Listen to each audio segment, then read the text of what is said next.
श्रुतिस्मृतिपुराणानामालयं करुणालयं नमामि भगवत्पाद शंकरं लोकशंकरं शंकरं शंकराचार्यं केशवं बादरायणं सूत्रभाष्यकृतौ वंदे।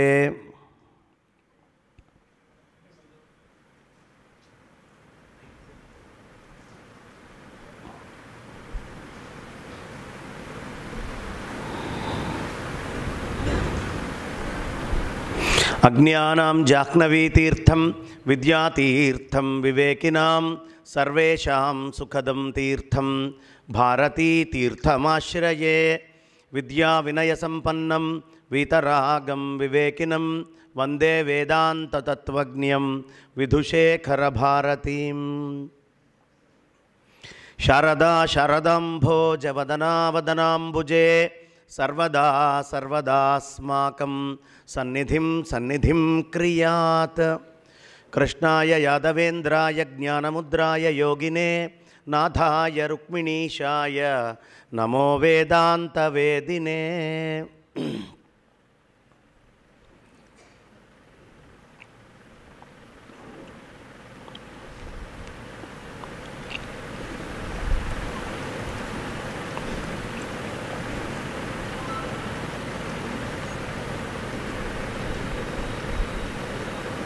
नारायणं नमस्कृत्य नरं चैव नरोत्तमं देवीं सरस्वतीं व्यासं ततो जयमुदीरयेत्।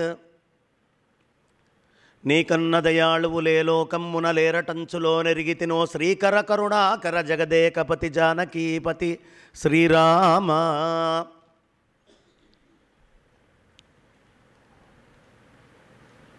अनितर साध्यमैन लवणांबुधि दाटियु లంకజొచ్చి సీతనుగని దైత్యులందునిమి తద్దశకందరు మందలించి లంక మసిజేసి వచ్చె మొనకాడని రామునిచే కౌగిటంజునుపబడిన మాయనిల సూతుకి జోతలు నర్చెదన్మదిన్.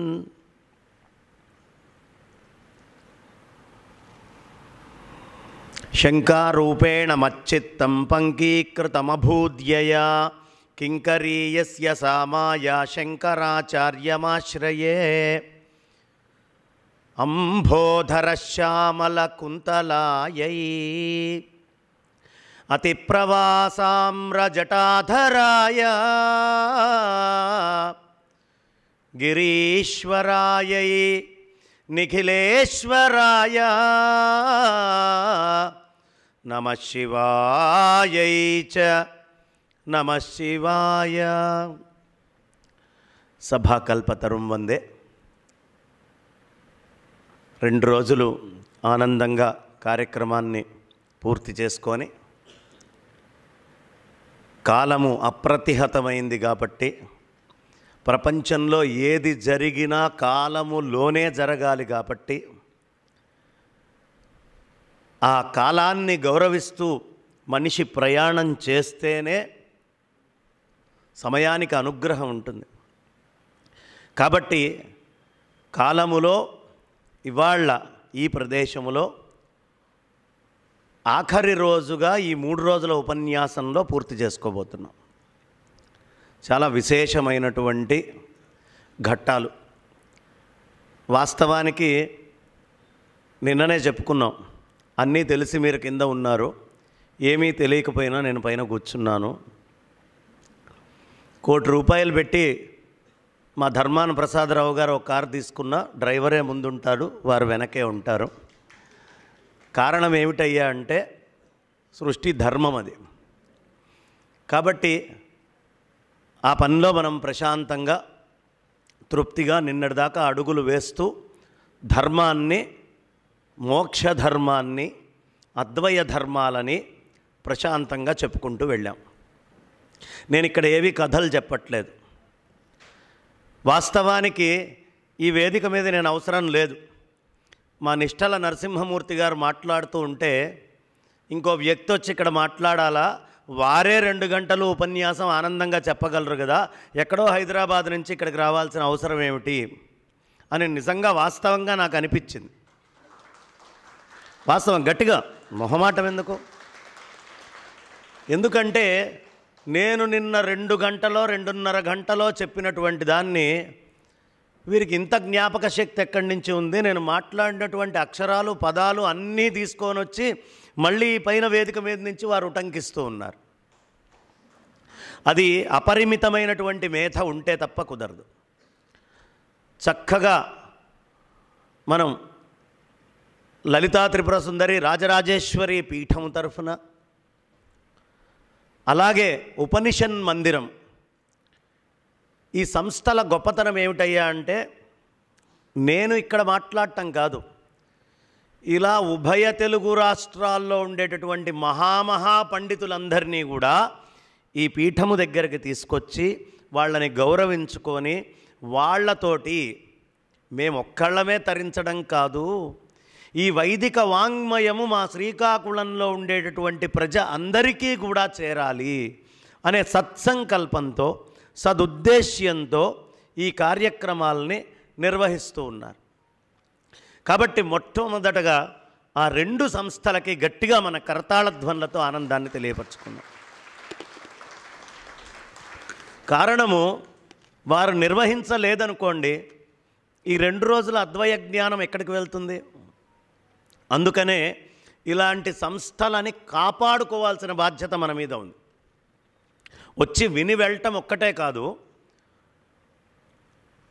వేమనామాత్యులు వేమారెడ్డి గారు ఒక అద్భుతమైనటువంటి పద్యం మనందరికీ అందించారు. భూమి నాది అని నా భూమి పక్కున నవ్వు, దానహీనుని చూచి ధనము నవ్వు, కదన బీతుని చూచి కాలుండు నవ్వురా విశ్వదాభిరామ వినురవేమ అంటాడు ఆయన. ఎవరైనా ఈ భూమి నాది నాది నాది నాది అన్నారనుకోండి, వాళ్ళని చూసి భూమి నవ్వుతుందట. నాయనా, నిన్న నాదని వాడన్నాడురా, మొన్న నాదని వాడన్నాడురా, ఇవాళ నాదని నువ్వు అంటున్నావు, రేపు నాదనేవాడు సిద్ధంగా ఉన్నాడురా, నేను మీ ఎవ్వరికీ చెందినటువంటి దాన్ని కాదు, వైకుంఠంలో ఉన్న శ్రీమన్నారాయణుడికి చెందినటువంటి దాన్ని అని చెప్తుంది భూమి.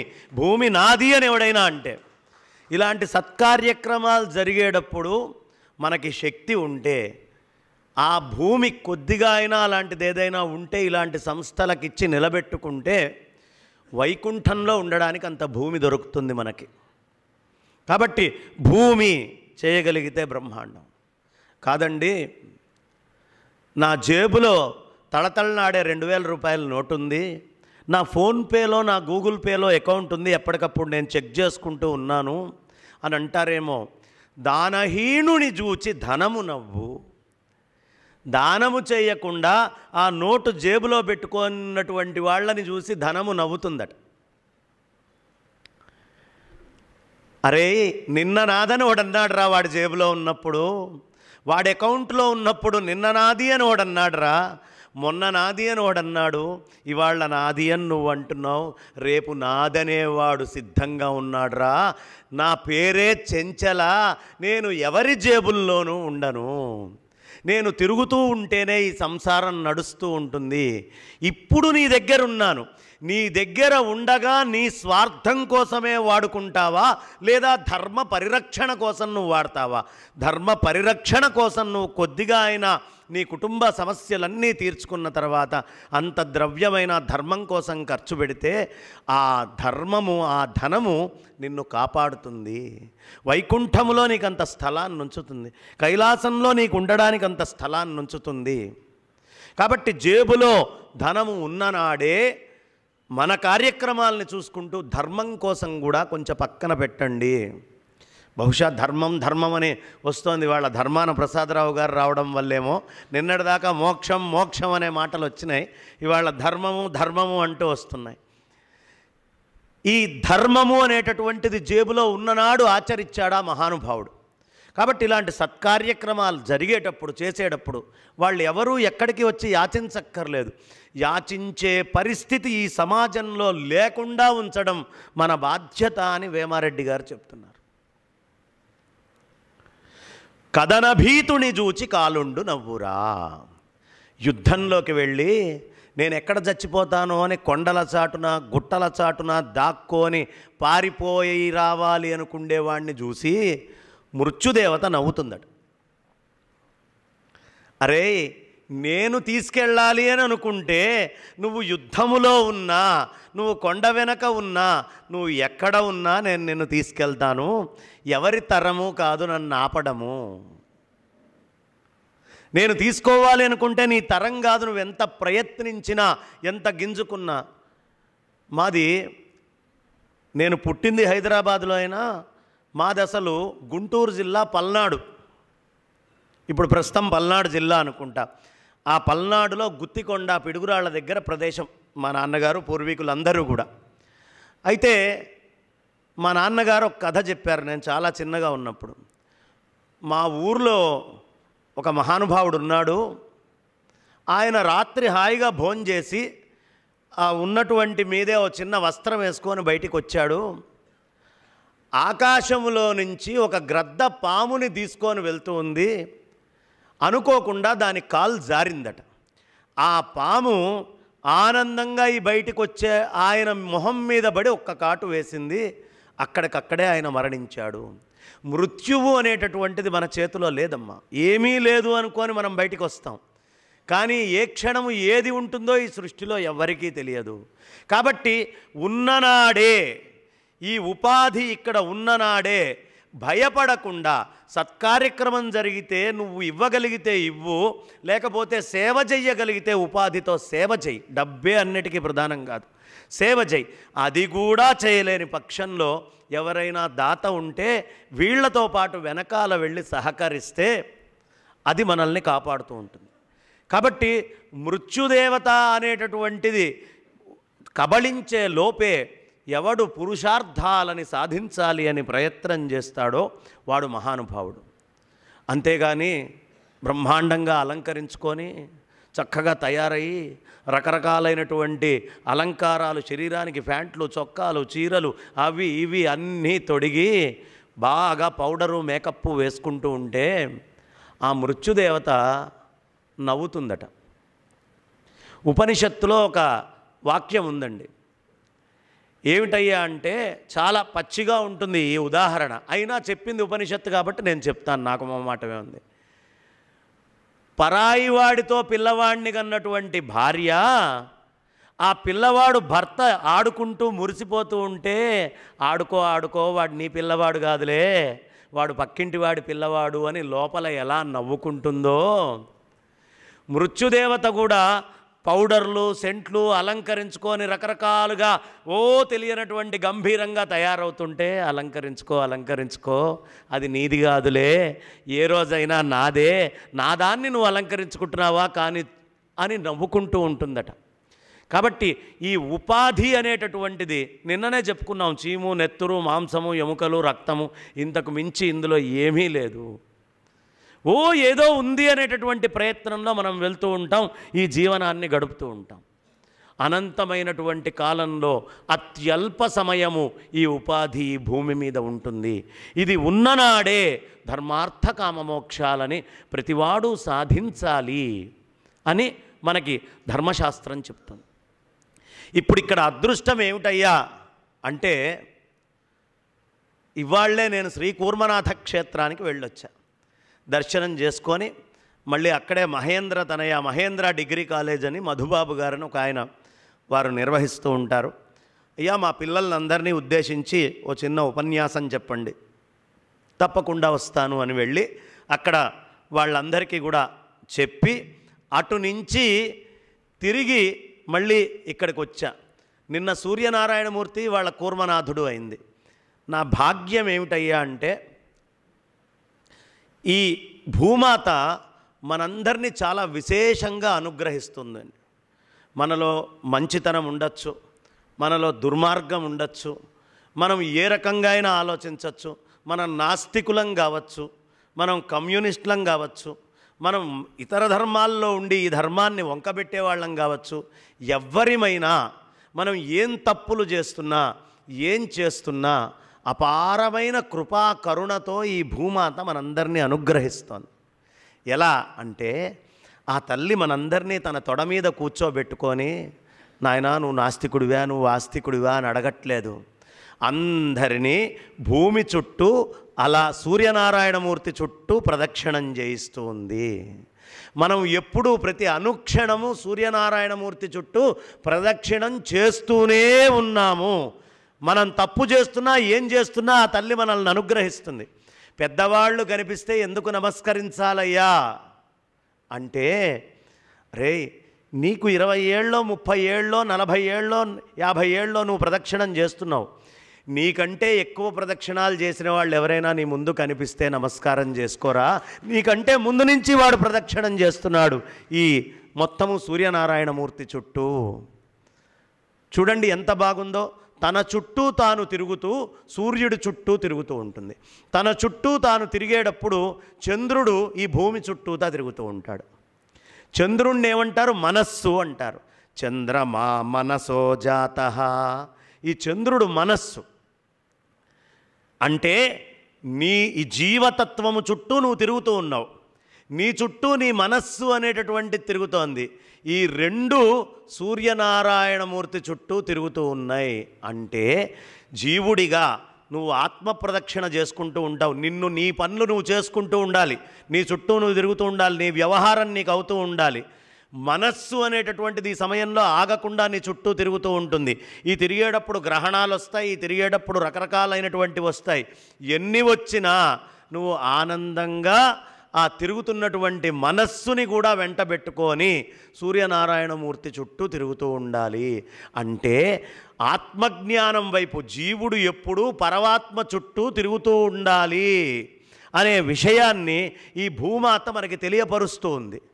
కాబట్టి ఈ ధరిత్రి మీద మనము ఆ అమ్మవారు మనకి ఏదైతే నేర్పిస్తోందో అదే విధానంలో మనము తిరుగుతూ సంచరిస్తూ ఆ సూర్యనారాయణమూర్తి చుట్టూ తిరుగుతూ ఉండాలి. ఇది మనందరికీ చెప్పబడుతున్నటువంటి ధర్మము. ఆ తల్లి మనకి ఉగ్గుపాలతో ఒడిలో కూర్చోబెట్టి నేర్పిస్తున్నటువంటి ధర్మం. దీన్ని ఎప్పుడూ మర్చిపోకూడదు.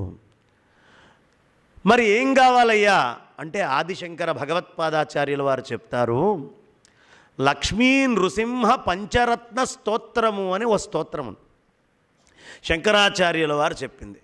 నా జన్మాంతర సుకృతం వల్ల ఇవాళ రెండు ఉభయ తెలుగు రాష్ట్రాల్లో వేదార్థ పండితులు చాలామంది ఉండడానికి కారణభూతులైన పెద్దలు శ్రీ సన్నిధానం లక్ష్మీనారాయణమూర్తి అవధాని గారు రాష్ట్రపతి అవార్డు గ్రహీతలు, మహానుభావులు, ఋషితుల్యులు.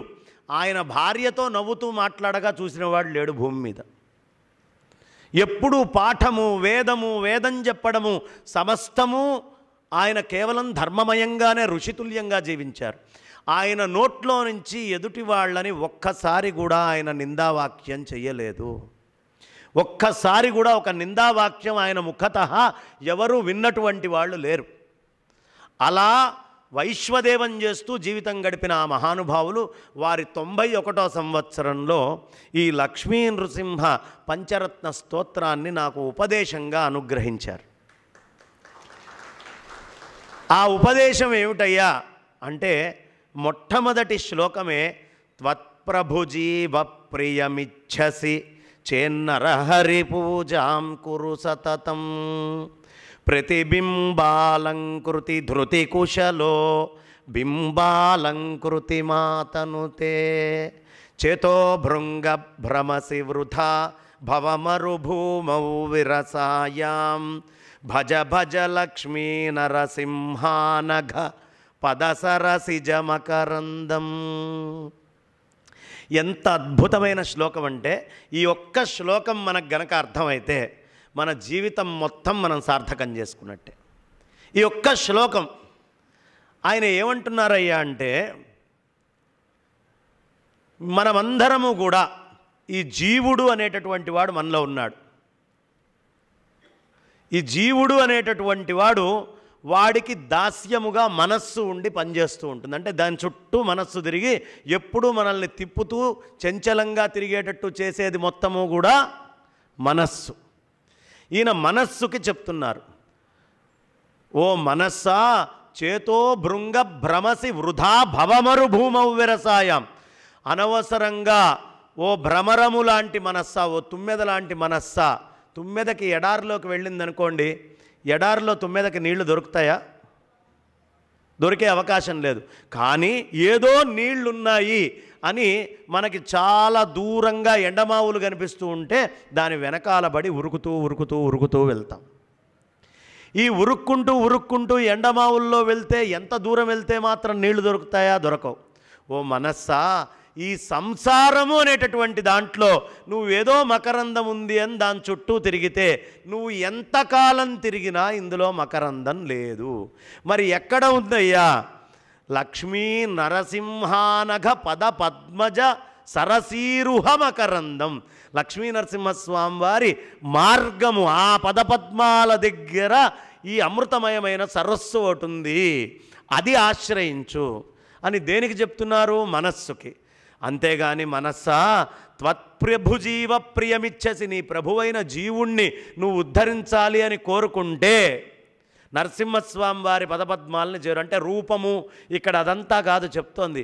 నృసింహతత్వము ఇందుగలడందులేడని సందేహం వలదు, సర్వవ్యాపకమైన పరమాత్మ చుట్టూ నువ్వు సంచరించాలి అనే విషయాన్ని చెప్తున్నారు. దీనికి ఒక ఉదాహరణ చెప్పారు. ప్రతిబింబాలంకుతి ధృతికుశలో మనమందరం ఏం చేస్తూ ఉంటాం? పరమాత్మని అలంకరించుకుంటే అదృష్టవంతులు, మన జీవుడి కోరికల్ని తీర్చాలి అనుకుంటే దురదృష్టవంతులు. ఇప్పుడు ఒక అద్దం ముందరకెళ్ళి మనం నిల్చున్నాం. అద్దంలో కనిపించే మన ప్రతిబింబానికి చీర కట్టాం, ప్యాంటు చొక్కా దొడిగాం, నగలేసాం, కుంకుమ పెట్టాం, ఆ ప్రతిబింబానికి అవసరమైన అలంకారాలన్నీ కూడా చేశాం. అద్దం లోపల మనకు కనిపించే ప్రతిబింబానికి మనం జరగంగానే అదంతా నిష్ఫలమా కాదా? అవునా? ఈ జీవుడు కూడా పరమాత్మకి ప్రతిబింబమురా. ఈ జీవుడి కోరికల్ని గనక నువ్వు తీర్చుకుంటూ పోవాలి అనే ప్రయత్నం చేస్తే ఆ కోరికలు ఎప్పటికీ తీరవు. పైపెచ్చు ఒక్కసారి ఆత్మ చైతన్యం ఇక్కడ ఆగిందా ఈ ఉపాధి నుంచి అవన్నీ వృధా అయిపోతాయి. త్వత్ప్రభుజీవ ప్రియమిచ్చసి చేన్నరహరి పూజాం కురు సతతం ప్రతిబింబాలంకృతి ధృతికుశలో బింబాలంకృతి మాతను. ఇక్కడేం చెప్తున్నారు అంటే, నీ మనస్సుతోటి పరమాత్మను అలంకరించుకో, ఈ జీవుడు ఉద్ధరించబడతాడు. ఎలా అంటే, ఒక అద్భుతమైనటువంటి క్షేత్రం ఉంది, అందులో ఒక అద్దాల మంటపం ఉంది. ఈ అద్దాల మంటపంలో మనం చక్కగా తీసుకొని వెళ్ళి బ్రహ్మాండంగా పార్వతీ పరమేశ్వర్ల మూర్తుల్ని ఊంజల్ సేవలో పెట్టాం, ఉయ్యాలలో కూర్చోబెట్టాం. ఒక మహాభక్తురాలు వచ్చింది. మొత్తం అద్దాల మంటపం అంటే ఇన్ఫినిట్ ఇమేజెస్, ఎక్కడా ఆగిపోకుండా కావాల్సినన్ని ప్రతిబింబాలు అందులో ఉంటాయి, ఇన్ఫినిట్. ఇప్పుడు ఆ మహాతల్లి అద్దాలలో ఉండేటటువంటి పార్వతీ పరమేశ్వర్లకి బొట్టు గంధము పెట్టాలని అద్దం మీద ఇట్లా పెట్టుకుంటూ పోతుంది. ఎన్ని పెట్టినా ఇంకొకటి మిగిలే ఉంటుంది. ఉంటుందా ఉండదా? ఎంతైనా అలంకరించండి, అద్దంలో ఉన్న ప్రతిబింబాలన్నీ అలంకరిస్తూనే ఉండండి.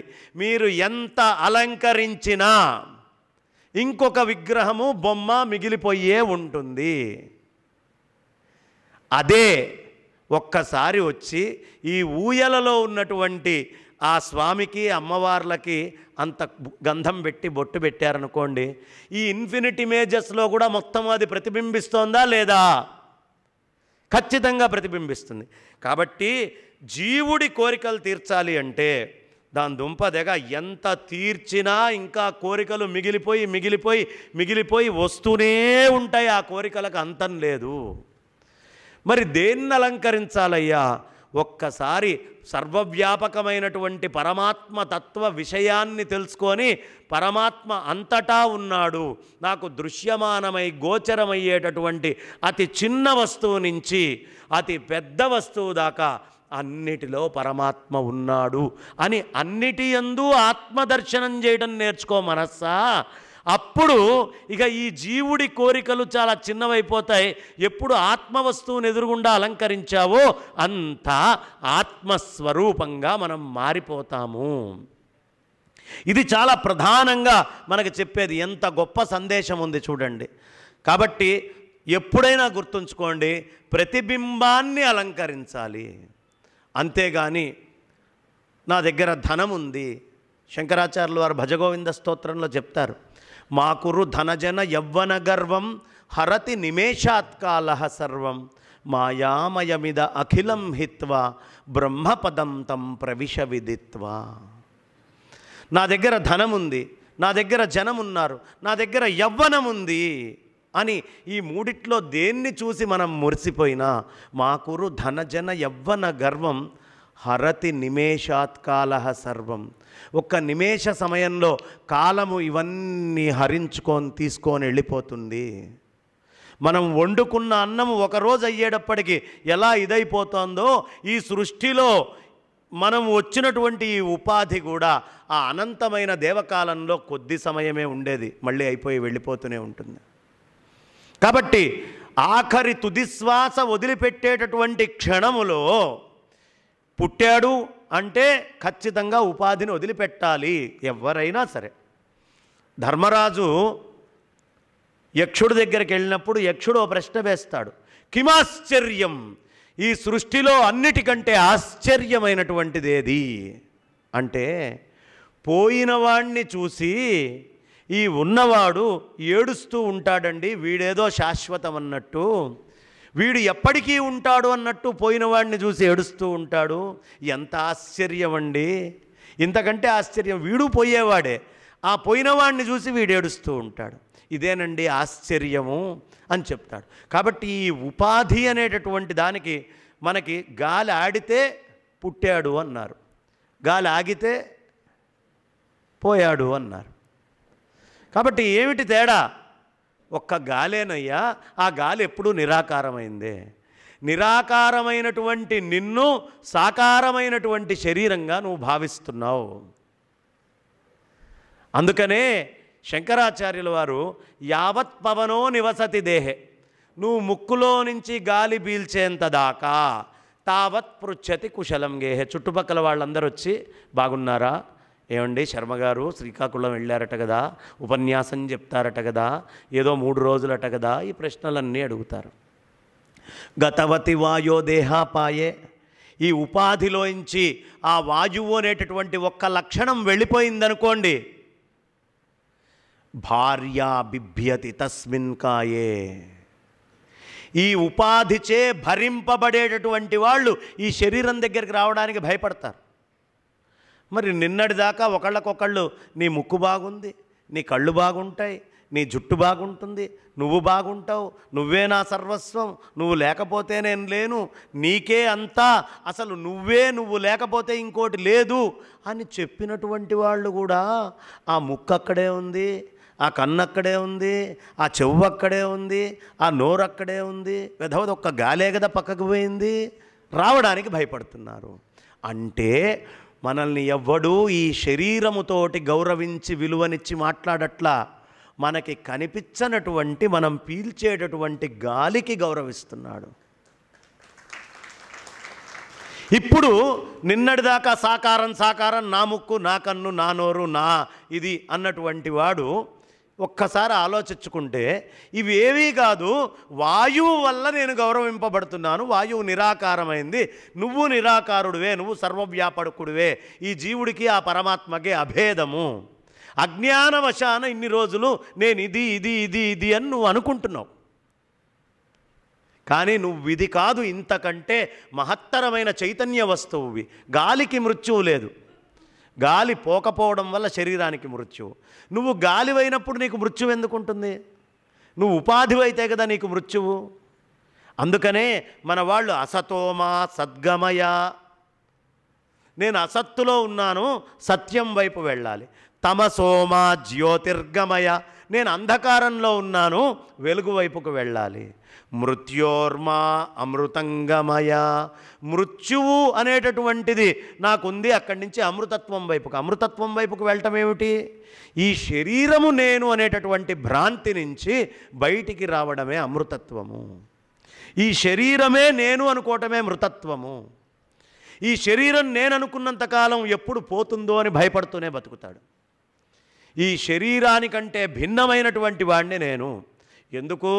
నా గాఢ నిద్రా స్థితిలో నా మనస్సు లేదు, నా బుద్ధి లేదు, శరీరం ఉన్నా ఇది నేను అని నాకు తెలియదు. ఇదంతా తెలియనటువంటి ఒక ఆనందమయమైనటువంటి స్థితిలో నేనున్నా. కలల్లో అయినా ఈ వేరే శరీరాలని సృష్టి చేసుకున్నానేమో ఈ శరీరం లేకపోతే, గాఢ నిద్రలో ఆ సృష్టి కూడా లేదుగా. ఇవేవీ లేకపోయినా నేను ఆనందంగా ఉన్నాను కదా అంటే నా స్వరూపం ఎక్కడో ఆనంద స్వరూపమే తప్ప మృత్యువుతోటి మూలమైనటువంటి ఈ ఉపాధి నేను కాదు. ఇది శంకర భగవత్పాదాచార్యుల వారు మనందరికీ తెలియపరుస్తున్నారు.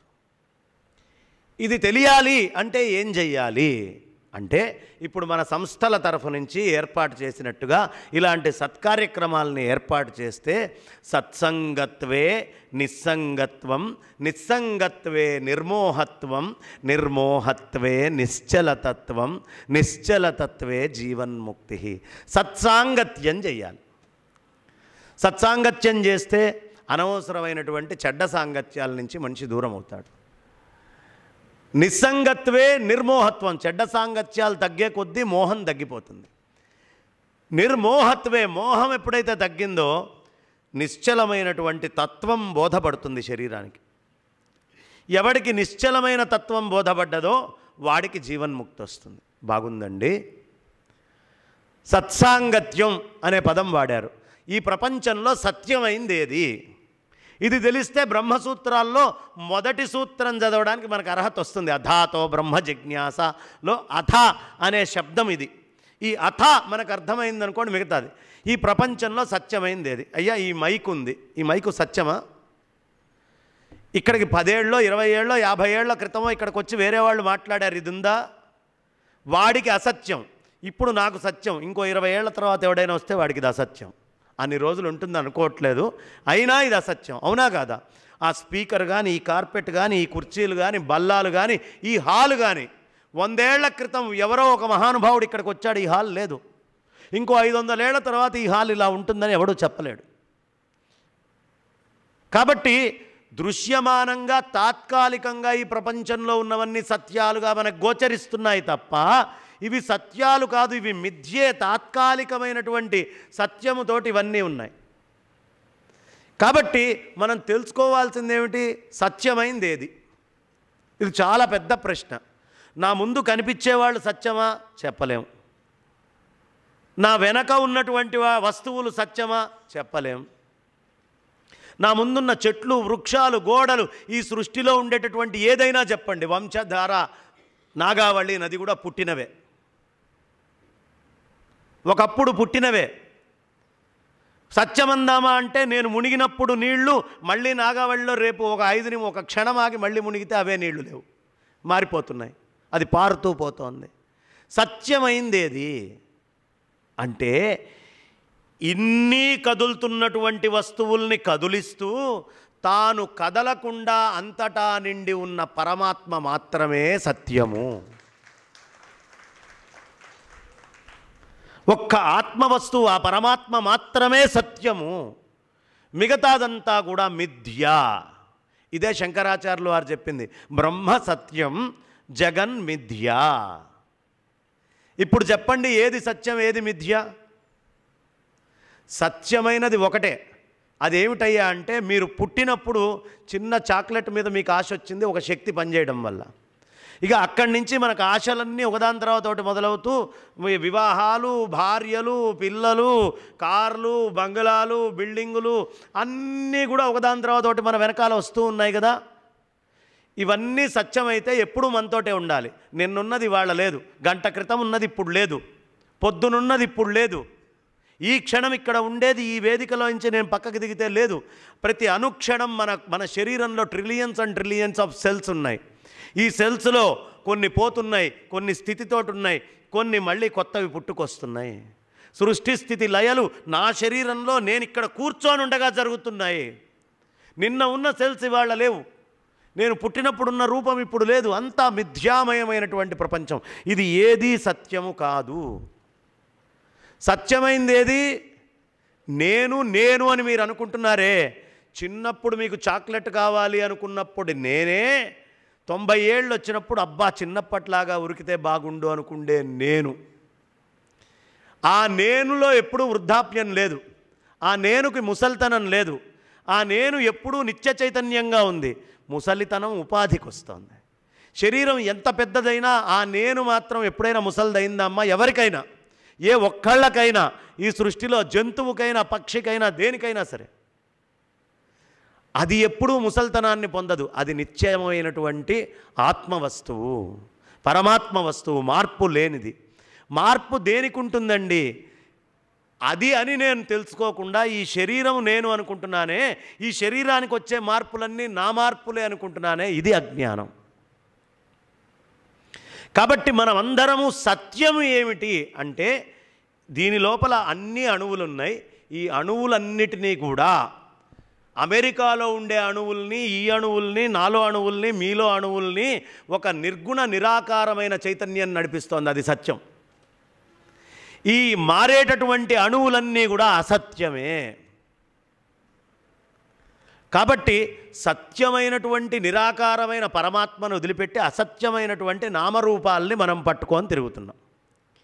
ఎప్పుడు నామరూపాల నుంచి బయటికి వచ్చి సత్యవస్తువుని ఈ మనస్సు ధారణ చేయగలుగుతుందో, ఈ బుద్ధి ధారణ చేయగలుగుతుందో అది మోక్షము అని చెప్పాను. దానికి ఏం చేయాలి? సత్సాంగత్యం. అంటే ఈ వస్తువుని చూస్తాము, వస్తువు యందున్న పరమాత్మని దర్శిస్తాం.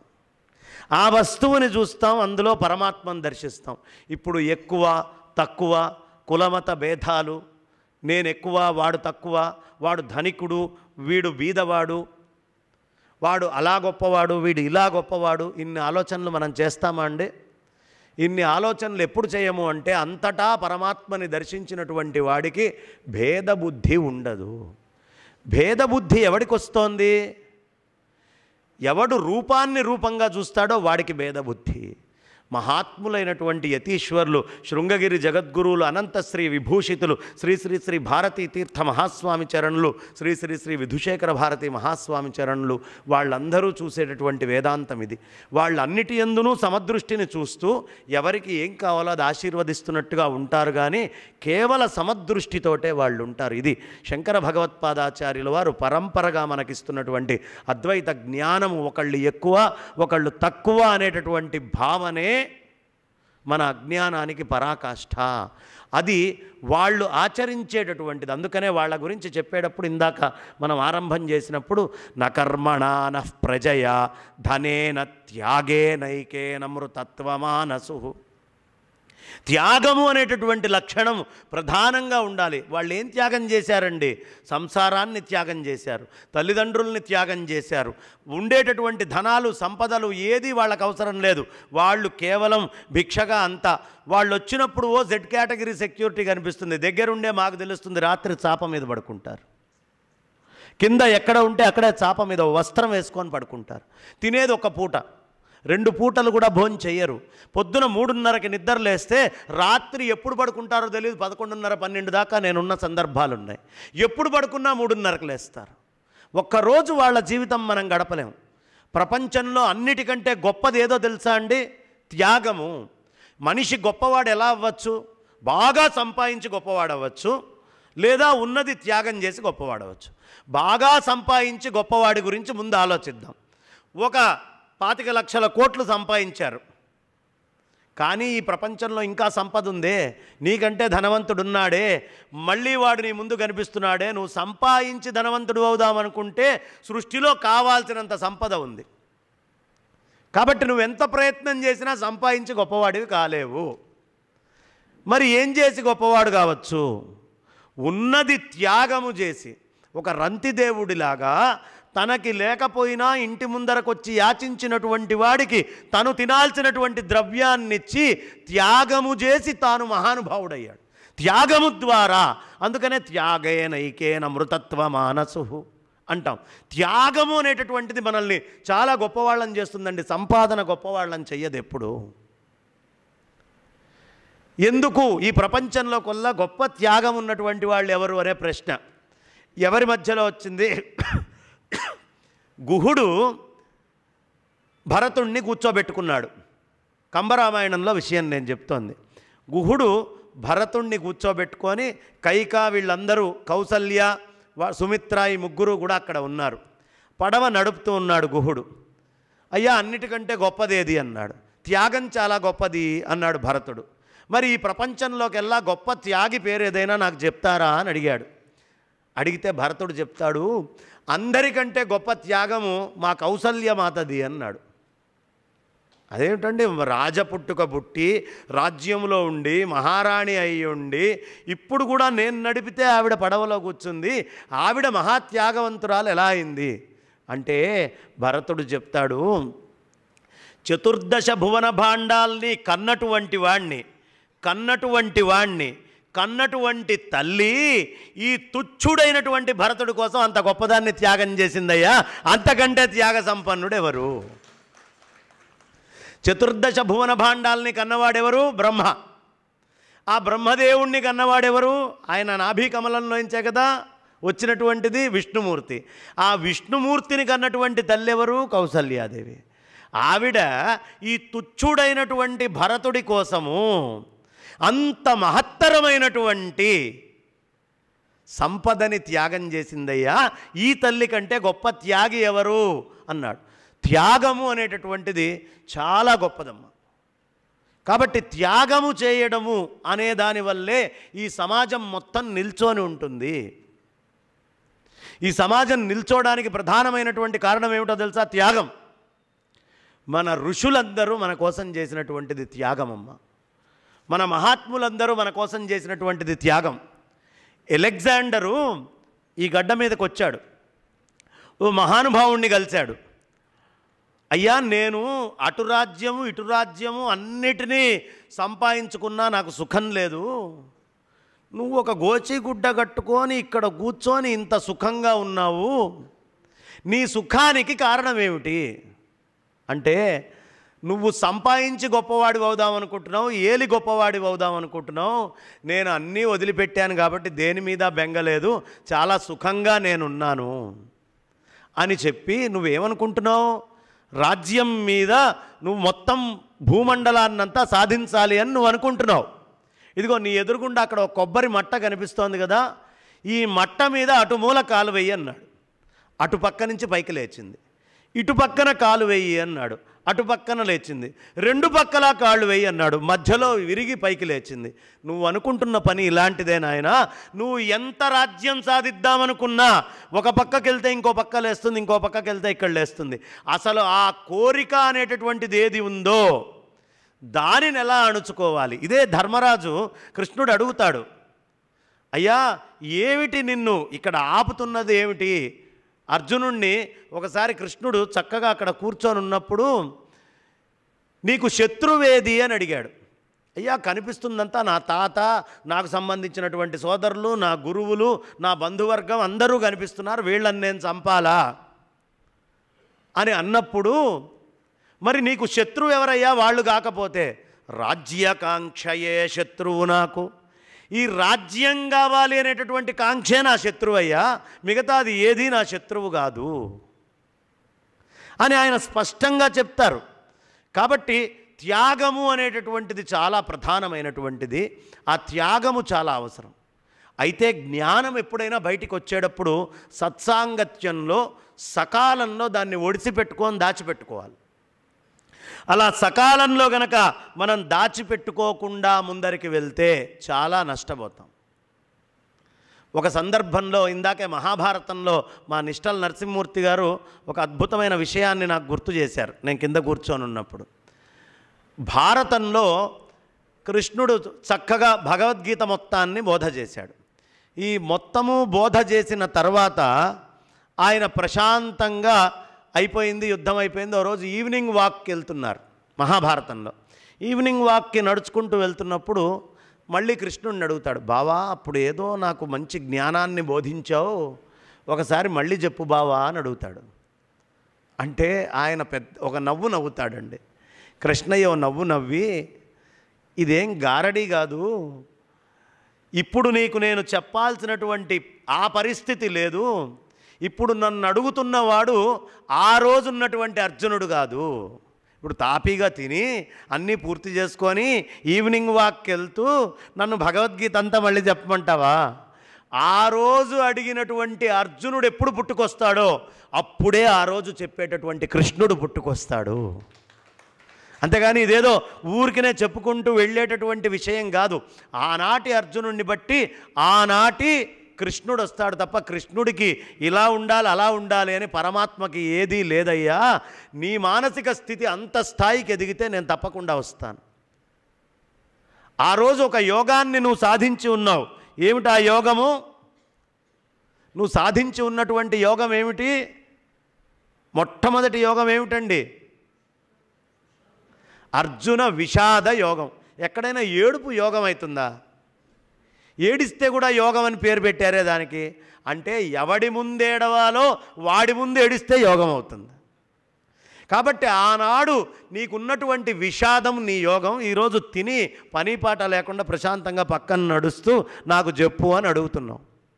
సత్సాంగత్యము చేసేటప్పుడు కూడా సత్సాంగత్యంలో ఎదుటివాడు చెప్పేటటువంటి విషయాన్ని గ్రహించేటటువంటి మానసిక స్థితి ఉన్నప్పుడే అది వంటపడుతుంది. అందుకని ఆ మానసిక స్థితిని అందుకని సత్సాంగత్యం చేయాలి. సత్సాంగత్యం అంటే ఏమిటి? పరమాత్మతో సాంగత్యం. పరమాత్మ ఒక్కటే సత్యం, మిగతాదంతా మిథ్య. మీరు ఎప్పుడైతే పరమాత్మతోటి సాంగత్యం చేశారో పరమాత్మ కాని వస్తువు ఏది చెప్పండి? ఏదైనా ఉందా? నిస్సంగత్వం. నీకు ఇంకా సాంగత్యం చేయడానికి రెండో వస్తువు లేదు పరమాత్మ తప్ప. ఎప్పుడైతే పరమాత్మతోటే సాంగత్యం చేసావో నా కొడుకు, నా భార్య, నా పిల్లలు, నా బంధువులు, నా నా నా నా అనేటటువంటి మోహము పూర్తిగా పోతుంది.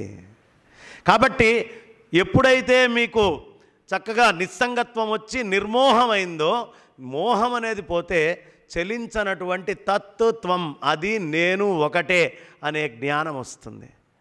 నిశ్చల తత్వే ఆ పరమాత్మ నువ్వు ఒకటే అనే జ్ఞానం నీకు ఎప్పుడైతే వచ్చిందో అదే జీవన్ముక్తి. జీవించి ఉండగానే ముక్త స్థితికి నువ్వు చేరతావు. అంతే తప్ప సంప్రాప్తే సన్నిహితే కాలే నహి నహి రక్షతి డుక్రుణ్కరణే. మనం ఎన్ని పనులు చేసినా, మనం ఎంత ధనము సంపాదించినా, ఎంతమంది స్త్రీలతో సాంగత్యం పెట్టుకొని తిరిగినా, ఎంతమంది పురుషులతో సాంగత్యం పెట్టుకొని తిరిగినా, ఎన్ని రకాల వస్తువులని ఈ భూమి మీదకి తెచ్చుకున్నా, ఎంతమంది మిత్రుల్ని కలిసినా, ఎంత పరివారం తెచ్చుకున్నా, ఆఖరి శ్వాస వదిలిపెట్టే నాడు మనతోటి ఇందులో ఏ ఒక్క వస్తువు రాదు. ఒక్కటి కూడా రాదండి. ఏ ఒక్కటి రాదు. కాబట్టి నువ్వు సాధించాల్సిందేమిటి? తుది శ్వాసలో కూడా వదిలిపెట్టకుండా ఉండేవాడెవడు? గోవిందుడు. అందుకనే ఉండేది రాముడొక్కడే. ఊరక చెడిపోకు మనసా. ఊరికనే చెడిపోకు. ఎప్పుడు నీతోటి ఉండేవాడు రాముడే. ఆ రాముణ్ణి నువ్వెప్పుడు వదిలిపెట్టకు. ఆ రాముణ్ణి నువ్వు చక్కగా తీసుకొని ఒడిసిపెట్టి లోపల దాచిపెట్టుకొని ఉండు. రాముడు ఒక్కడున్నాడా నీలో, ఈ జగత్తంతా రామమయంగా మారిపోతుంది. రాముడు ఒక్కడిని విస్మరించావా, ఈ జగత్తంతా మాయగా మారి రకరకాలైనటువంటి ఇబ్బందులతో నీ మీదకి వచ్చి నిన్ను భక్షిస్తూ ఉంటుంది. జగత్తు రాముడిని వదిలిపెడితే తింటుందండి. రాముడు ఒక్కడు ఉంటే జగత్తంతా రామమయమైపోతుంది. కాబట్టి రాముణ్ణి లోపల పెట్టుకో. రామ రామాయనుచు నిరతమ్ము మదిలోన స్మరణ చేయుము ఓయి మనసా. రామనామము తక్క అన్యమే దియుగూడ నీ స్వరూపముగాదు మనసా. మనసా రాముణ్ణి ఎప్పుడు వదిలిపెట్టకు. రాముడు అంటే కోదండం పట్టుకొని ధనస్సు చేతిలో పట్టుకొని ఉన్నవాడు రాముడు అని అనుకోకండి. సర్వవ్యాపకమైన పరమాత్మ నిర్గుణ నిరాకారుడై మనందరి కోరిక మేరకు అగ్నిహోత్రం నుంచి ఓ రూపంగా వచ్చాడు. కానీ నిరాకారమై సర్వవ్యాపకమైనటువంటి రాముడే రాముడు. దీనికి ఆంజనేయ స్వామి వారు ఒకసారి ప్రశ్న వేస్తాడండి. ఆంజనేయ స్వామి వారు ప్రశ్న వేసి, రామా నాకు ఒక చిన్న అనుమానం ఉంది, తీర్చు అంటాడు. మనం ఇందాటిదాకా మనస్సు గురించి చెప్పుకున్నాం. సమాధిలో మనస్సు ఉందా లేదా, ఇది ప్రశ్న అండి. అసలు ఎలా క్వశ్చన్ వేయాలి అనేది ఇక్కడి నుంచి నేర్చుకోవాలి. ఆంజనేయ స్వామి దగ్గర నుంచి మాట్లాడటం నేర్చుకోవాలి. ఇది తెలిస్తే మనకి మాట తెలిసిపోతుంది. అందుకనే నిన్న నాకు గొంతు పోతుందేమో అని భయం వస్తే ఆంజనేయ స్వామిని ఎందుకు తలుచుకున్నానయ్యా అంటే కేవలం ఇదే కారణం అండి, హనుమంతుడిని తలుచుకోవడానికి. ఆయన ప్రశ్న అడుగుతాడండి, సమాధి యందు మనస్సుందా లేదా అంటాడు. చాలా ప్రశ్న బాగుంది, ఏదో సమాధానం అవతల వాళ్ళు చెప్పచ్చు. ఆగు, తొందరపడి సమాధానం చెప్పకు. ఈ ప్రశ్నలో నాకు 3 ఉపప్రశ్నలు ఉన్నాయంటాడు రాముడితోటి ఆయన. ఒకవేళ సమాధిలో నువ్వు మనస్సు ఉంది అంటే సమాధి నిశ్చలమైంది, మనస్సు చంచలంగా వనచరంలాగా ఇటు నుంచి ఆ కొమ్మ మీదకి, ఆ కొమ్మ మీద నుంచి ఈ కొమ్మ మీదకి ఆ మంకీ ఎలా దూకుతుందో, రాత్రిపూట అనకూడదు కాబట్టి చెప్పట్లేదు, అలాగే ఈ మనస్సు ఎప్పుడూ ఓ దగ్గర ఉండదు. ఒక విషయం మీద నుంచి ఇంకో విషయం మీదకి, ఇంకో విషయం మీదకి దూకుతూనే ఉంటుంది. దీని పని దూకడమే. కాబట్టి ఇటు నుంచి అటు, అటు ఇటు, ఇటు ఇటు ఇటు దూకుతూ ఉంది. అవునా? చంచలమైనటువంటి మనస్సు నిశ్చలమైన దాంట్లో ఉంటే సమాధి నిశ్చలమైంది ఎట్లా అవుతుంది? ఓకే, సమాధిలో మనస్సు లేదు అని నువ్వు పొరపాటున అంటావేమో. నాకు సమాధానం ఎప్పుడు చెప్పాలి? నువ్వు సమాధి స్థితిలో ఉంటే నాకు సమాధానం చెప్తావు. నువ్వు సమాధి స్థితిలో ఉంటే నేను వేసిన ప్రశ్న నీకు అర్థమై నువ్వు నాకు తిరిగి సమాధానం చెప్పాలంటే మనస్సు ఉండాలి. నీకు మనస్సు ఉంటే నువ్వు సమాధిలో లేవు. లేనివాడివి నేను అడిగిన ప్రశ్నకి సమాధానం చెప్పడానికి నువ్వు పనికిరావు. ఎన్ని రకాల మెలికలు తిప్పుతున్నాడో చూడండి. కాసేపు ఉండి కాసేపు లేదంటావా? ఇది కూడా నిశ్చలమైంది కాదు, చంచలమైంది. ఇప్పుడు చెప్పయ్యా, సమాధి యందు మనస్సు ఉందా లేదా? అన్ని రకాల బంధించాడు. ఉందంటే ఇబ్బంది, లేదంటే ఇబ్బంది, కాసేపు ఉండి కాసేపు ఉండదంటే ఇబ్బంది. అప్పుడు రామచంద్రమూర్తి చెప్తాడండి సీతారామాంజనేయ సంవాదంలో, సమాధి యందు మనస్సు కలదు కానీ తద్వికారంబులనంటదు అని చెప్పి, దేహాభిమానే విగళితే విజ్ఞాతాని పరాత్మని ఎత్ర ఎత్ర మనోయాతి తత్ర తత్ర సమాధయః. నేను ఈ దేహము అనే అభిమానాన్ని వదిలిపెట్టి పరమాత్మ సర్వవ్యాపకుడు అనేటటువంటి విజ్ఞానం వచ్చిన తర్వాత నీ మనస్సు ఇక్కడ ఉన్నా పరమాత్మలోనే ఉంది, హిమాలయాల గురించి ఆలోచించినా పరమాత్మలోనే ఉంది, నీ తల్లిదండ్రుల గురించి ఆలోచించినా పరమాత్మలోనే ఉంది. ఈ చరాచరమైన జగత్తులో ఏ నామమునందు ఏ రూపమునందు అది వెళ్ళినా కూడా పరమాత్మలోనే ఉంటుంది. కాబట్టి సమాధియందు మనస్సు కలదు కానీ తద్వికారంబులనంటదు. ఈ స్థాయిలో వాళ్ళు మాట్లాడుకుండేవాళ్ళు. ఆంజనేయ స్వామి వారు నవవ్యాకరణ పండితుడు కాబట్టి ఆయనకి ఈ అద్భుతమైనటువంటి విషయాలన్నీ కూడా అవగాహనలో ఉన్నాయి. కాబట్టి మనందరము తెలుసుకోవాల్సినటువంటిది ఈ మనస్సుని పరమాత్మ వైపుకి ఎలా తిప్పాలి. భయంకరమైనటువంటి కలియుగం ఇది. ఎలాంటి కలియుగం అయ్యా అంటే, పాపం భర్త పొద్దున్నే ఆఫీస్కి వెళ్ళాడు, తలుపులు వేసుకుంది, పని అయిపోయింది, సాయంత్రం అయ్యాక ఇంటికి తిరిగి వచ్చాడు. ఏమే మొహాన బొట్టు లేదే అని అడిగాడు. ఏం లేదండి, పొద్దున మీరు ఇంట్లో నుంచి బయటికి వెళ్ళినప్పుడు బయట మూల మీద ఏదో యాక్సిడెంట్ అయిందట, మీరు తిరిగి వస్తే పెట్టుకుందామని అనే సమాధానం చెప్పేటటువంటి రోజులు ఇవి. ఇలాంటి రోజులలో, ఇంత కలి ప్రవేశించినటువంటి రోజులలో మహానుభావులైనటువంటి త్యాగబ్రహ్మ గారు, ఈ కలి ఇవాళ ప్రవేశించింది కాదండి, కలి ప్రవేశించి చాలా కాలమైంది. ఓ రామదాసు గారో, ఓ అన్నమాచార్యుల వారో, వీళ్ళందరూ ఇలాంటి కలిలో కూడా నా మీద కీర్తనలు చెప్పు, నా గురించి చెప్పు అని అడిగిన రోజులు అక్కడ ఉన్నాయి, శిక్షించిన ఉన్నాయి. ఓ తుకారాం, ఓ జ్ఞాన్దేవ్, ఓ నామ్దేవ్, వీళ్ళందరూ కూడా ఉన్నారు. వాళ్ళందరూ ఏం చేశారయ్యా అంటే, ఈ మనస్సుని ఆత్మతో రమించడము అనే విద్యలో అభ్యాసం చేశారు. అభ్యాస యోగేన కౌంతేయ.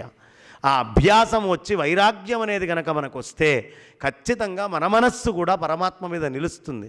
అది ఎప్పటిదాకా అభ్యాసం చేయదో అప్పటిదాకా ఈ మాయలలో పడి కొట్టుకుంటూ ఏ రోజుకా రోజు. ఇవాళ ఒక చిన్న విషయం ఆలోచిద్దామండి. బాగా ధనిక దేశం అనుకుందాం అమెరికాని, అక్కడ కష్టాలున్నాయి. బాగా బీద దేశం సొమాలియా, అక్కడ కష్టాలున్నాయి. ఓ భిక్షాటనం ఎత్తేవాడి దగ్గర కష్టం ఉన్నాయి. ఓ అపర కుబేరుడైనటువంటి వాడు, ఈ ప్రపంచంలోనే ఇంతకంటే కుబేరుడు లేడు అనుకునేవాడి ఇంట్లోనూ కష్టాలున్నాయి. కష్టం లేని ప్రదేశం ఏదైనా ఉందా? నీకు ఏమి ఉన్నా, భౌతిక విషయాలు ఎన్ని ఉన్నా, ఎంత పెద్ద వేదాంతైనా కష్టాలున్నాయి.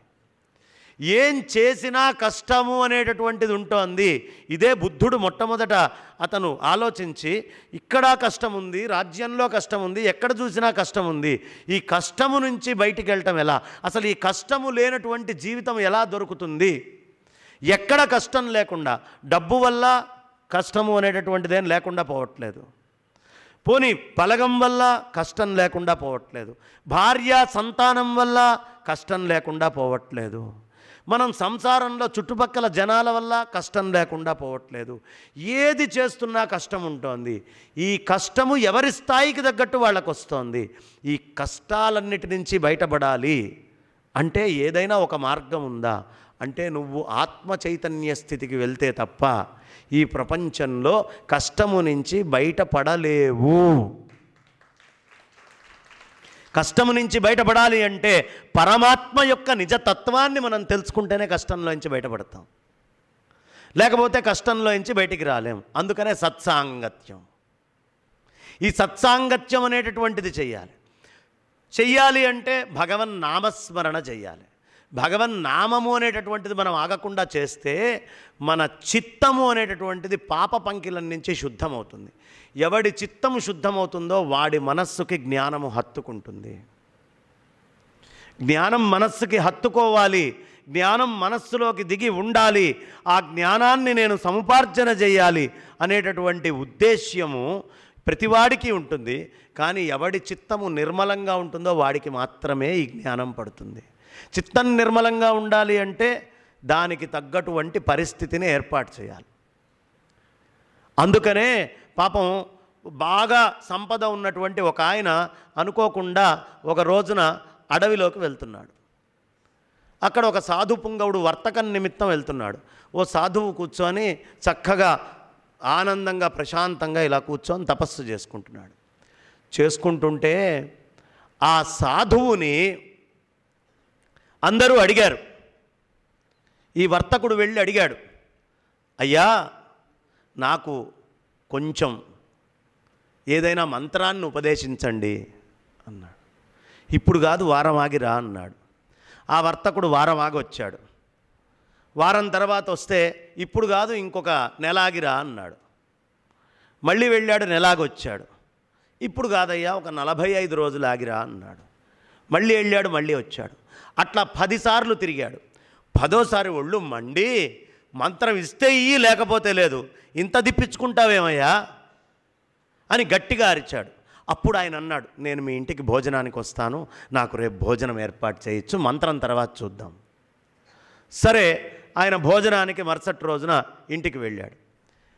ఆయన ఆ రాచిప్పలోనే భోంచేస్తాడు.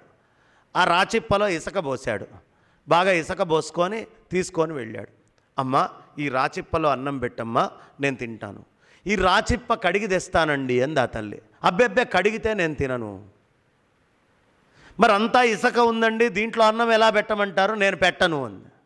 నాకు తెలియదమ్మా, నువ్వు ఇందులో పెడితేనే నేను తింటాను, లేకపోతే తినను. చూస్తూ సాధువుకి ఇసుక రాళ్ళు ఉన్నటువంటి దాంట్లో అన్నం పెడితే మహాపాపం. అప్పుడు ఈ వర్తకుడు తిట్టాడు. 10 సార్లు చెప్పినా వినకపోతే, ఏమయ్యా ఇసుకేసుకొని వచ్చి అన్నం పెట్టు అంటావు, ఏదైనా రోగం వచ్చి కడుపులో నొప్పి వస్తే ఎవరిది బాధ్యత అన్నాడు. నేను చెప్తోంది కూడా అదే నాయనా. నీ మానసిక పరిస్థితుల్లో నువ్వు అన్నీ పనికిమాలినవి తగిలించుకొని నేను ఓ మంత్రం ఇస్తే ఫ్యాషన్గా పోయి ఓ 10 నిమిషాలు ఇటు అటు చూస్తూ ఆ టీ వచ్చిందా, ఈ టీవీ పెట్టుందా, ఆ పక్కన చూస్తూ ఇలా సాధన చేయడం కోసం నా దగ్గరికి నువ్వు ఇన్ని రోజుల నుంచి వస్తున్నావు, ఎప్పుడైనా మారుతావేమో అని చూసా. నా పాత్రలో ఇసుక ఎలాంటిదో నీ మానసిక పరిస్థితి అలాంటిది. దాన్ని పరిపక్వత చేసుకొని నువ్వు ఎప్పుడు వస్తావో అప్పుడు మంత్రం ఇస్తా, అప్పుడు చేసుకుందువు కానివి. అంటే మనస్సుని ఎంత నిర్మలం చేసుకుంటూ ఉంటే చిత్తము అంత, ఈ ఇసుక అనేది తీయటము ఆ పాత్రలో ఎంత అవసరమో మనస్సు అనేటటువంటిది ఏంటండి? మనోబుద్ధి అహంకార చిత్తాని నాహం. మనస్సు మనమందరం నిద్రలేస్తే నా మనస్సు అని వాడుతుంటాం. నా మనస్సు బాలేదు, నా మనస్సు ఎక్కడికో వెళ్ళింది, ఇవాళ భలే ఆనందంగా ఉన్నాను అని అంటూ ఉంటాం కదా. అసలు మనస్సు అంటే ఏమిటి ఎవరైనా చెప్పగలరా? ఇక్కడ ప్రతి వాళ్ళు నా మనస్సు బాలేదు, నా మనస్సు అలా ఉంది, నా మనస్సు ఇలా ఉంది, అర్రెర్రెర్రెర్రే అంటుంటాడే. మనస్సు అంటే ఏమిటి ఎవరికైనా తెలుసా? ఇందులో మనస్సు గురించి తెలిసినటువంటి వాళ్ళు ఉండొచ్చు, మహానుభావులు, నమస్కారం. కానీ మనస్సు అంటే ఏమిటో మనకు తెలియదు. నిరంతరం మనస్సు గురించి మాట్లాడుతూ ఉంటాం. ఈ బుద్ధి, అబ్బా ఏమిటో కుక్క బుద్ధి, ఎంతసేపు చూసినా అంటాడు. బుద్ధి అంటే ఏమిట్రా? నాకు తెలియదండి. అహం అంటే ఏమిటి? నాకు తెలియదండి. చిత్తం అంటే మరి రోజు నిద్రలేస్తే వాడుతున్నావు కదా, పసి పిల్లవాడు 3 ఏళ్ల పిల్లవాడు కూడా నా మనసు బాగాలేదు నేను తినను పో అంటాడు. వాడికి 90 ఏళ్ల వాడికి తేడా లేదు మనస్సు విషయంలో. మనస్సు అంటే ఏమిటయ్యా అంటే దృశ్యము ద్రష్ట, చూసేవాడు చూడబడేది అని 2 పదార్థాలు ఉంటాయి. ఈ చూసేవాడు చూడబడేది ఒక దగ్గర ఇంటర్సెక్షన్ కావాలి, ముందు ఒక దగ్గర కలవాలి, అవునా? ఈ కలిసేటటువంటి పాయింట్ని మనస్సు అంటారు. కలిసిన తర్వాత ఇగో ఈయన ఫలానా ఆయన, ఇదిగో పొద్దున్నే ఇప్పుడే ఆచార్యుల వారు వచ్చారు, ఆయన శ్రీకూర్మ క్షేత్రంలో ప్రధాన అర్చకులు అని నా మనస్సు పొద్దున్న చూసింది కాబట్టి రాత్రి పోల్చుకుంది. ఈ బుద్ధి వెంటనే నిశ్చయించింది. నిశ్చయించేటటువంటిది బుద్ధి, ఇది ఫలానా వస్తువు అని. ఈ 2 స్ప్లిట్ సెకండ్స్లో అయిపోగానే నేను ఆచార్య గారిని చూశాను. ఇది మూడోది, దీన్ని అహం అంటారు. ఇక చిత్తం, ఈ ఆచార్య గారి వల్ల నాకు ప్రయోజనం ఉందా, నష్టం ఉందా, ఈయన వల్ల నాకేమన్నా గిట్టుబాటు అవుతుందా, ఏమన్నా కాదా, ఇలా రకరకాలుగా ఆలోచిస్తూ ఉండేది చిత్తం. పంది చిచ్చి అబ్బో వాసన, ఆహా సుగంధం పరిమళం, ఇది కావాలి, ఇదంతా చిత్తం చేసే పని. మనస్సు దృశ్యము ద్రష్టని కలుపుతోంది, బుద్ధి పదార్థ నిశ్చయం చేస్తోంది. సాఫ్ట్వేర్ ఎంత ఫాస్ట్గా పనిచేస్తుంది తెలుసా అండి? ఏ కంప్యూటర్స్ ఇవాళ ఉన్న సూపర్ హ్యూమన్ కంప్యూటర్స్ కూడా మించినటువంటి స్థాయిలో ఈ మనస్సు పనిచేస్తూ ఉంటుంది. చేసి స్ప్లిట్ సెకండ్స్లో మనస్సులో దర్శనము, దాని యొక్క పదార్థ నిశ్చయము, నేను చూస్తున్నాననే భావము, దీనివల్ల ప్రయోజనమా నష్టం, ఎంత క్షణాల్లో అసలు మైక్రో సెకండ్స్లో మనం అసెస్ చేసుకుంటూ ఉంటాం, ఎనలైజ్ చేస్తాం. ఎదురుగుండా వచ్చే మనిషిని మనం ఎనలైజ్, నేను గొప్ప ఎనలిస్ట్ని అని ప్రతి వాళ్ళు అనుకుంటారు. కానీ నువ్వు ఎనలైజ్ చేస్తున్నటువంటి దాని వెనకాల ఈ 4 అంగాలు పనిచేస్తున్నాయి, మనస్సు బుద్ధి చిత్తము. మనస్సు బాలేదు అంటే వెళ్ళగూడనటువంటి దాని దగ్గరికి వెళ్ళింది, అది సంపర్కం కాగూడనటువంటి దాంతో సంపర్కమైంది కాబట్టి బాలేదు. బుద్ధి అబ్బా ఏది నిశ్చయం చేయకూడదో, ఏది నేను వద్దనుకున్నానో, నాకు ఏది ఇబ్బందికారమో దాన్ని నేను చూస్తున్నాను. అహము చిత్తము. ఇక్కడ అందుకనే పతంజల యోగ సూత్రాల్లో యోగి చిత్తవృత్తి నిరోధ, యోగి అనేవాడు ముందు చిత్తవృత్తుల్ని నిరోధం చేయాలి. చిత్తవృత్తి నిరోధం చేయడం అంటే ఒకటి ఆనందాన్ని కలిగించేది, ఒకటి దుఃఖాన్ని కలిగించేది అని 2 అనుకోకుండా రెండింటినీ ఒకటేలాగా చూడాలి. అప్పుడే చిత్తవృత్తి నిరోధము అనేది మనకి జరుగుతుంది. పాపం వాడెవడో నడుచుకుంటూ వెళ్తున్నాడు, వాడికి పొద్దున్నే ఎవడో అనుకోకుండా అక్కడ బాత్రూమ్కి కూర్చున్నాడు, అది చూశాడు, నిప్పులు కనిపించినాయి, ఛీ పాడు అని ముక్కు మూసుకున్నాడు. దానికి నోరు వచ్చింది ఉన్నట్టుండే, అరే మానవుడా నన్ను చూసి అసహ్యించుకుంటున్నావారా, నేను పూర్వరూపంలో బందర్ లడ్డూన్రా, కాకినాడ కాజాన్రా, జీడిపప్పున్రా, కిస్మిస్న్రా, పాపిష్టివాడివి నీ కడుపులో పడ్డా ఈ రూపం వచ్చింది అని అది తిడుతుంది. వాస్తవం. అక్కడ ఏమిటయ్యా అంటే అసహ్యించుకోదగ్గ వస్తువు కానీ ఆదరించేటటువంటి వస్తువు కానీ ఈ ప్రపంచంలో 2 లేని స్థితిలో యోగి ఉంటాడు. వాడు దేన్ని అసహ్యించుకోడు, అన్నిటినీ బ్రహ్మవస్తువు కింద దర్శనం చేస్తూ ఉంటాడు. అంతా బ్రహ్మమయమే అని వాడికి ఎరుకలో ఉంటుంది. ఎవడి యందు ఈ వైషమ్యాలు ఉంటాయో హెచ్చు తగ్గులన్నీ వాళ్ళ దగ్గరకు వస్తాయి. ఈ హెచ్చు తగ్గుల్ని దాటాలి అంటే అంతా బ్రహ్మవస్తువుగా రమించేటటువంటి స్థితి. అంటే మనస్సు దేన్ని దర్శించినా బుద్ధి అక్కడ బ్రహ్మవస్తువునే నిశ్చయం గనక చేస్తే అహం కూడా బ్రహ్మమయమైపోయి కనిపించేటటువంటి వస్తువు బ్రహ్మమయంగా గోచరిస్తుంది.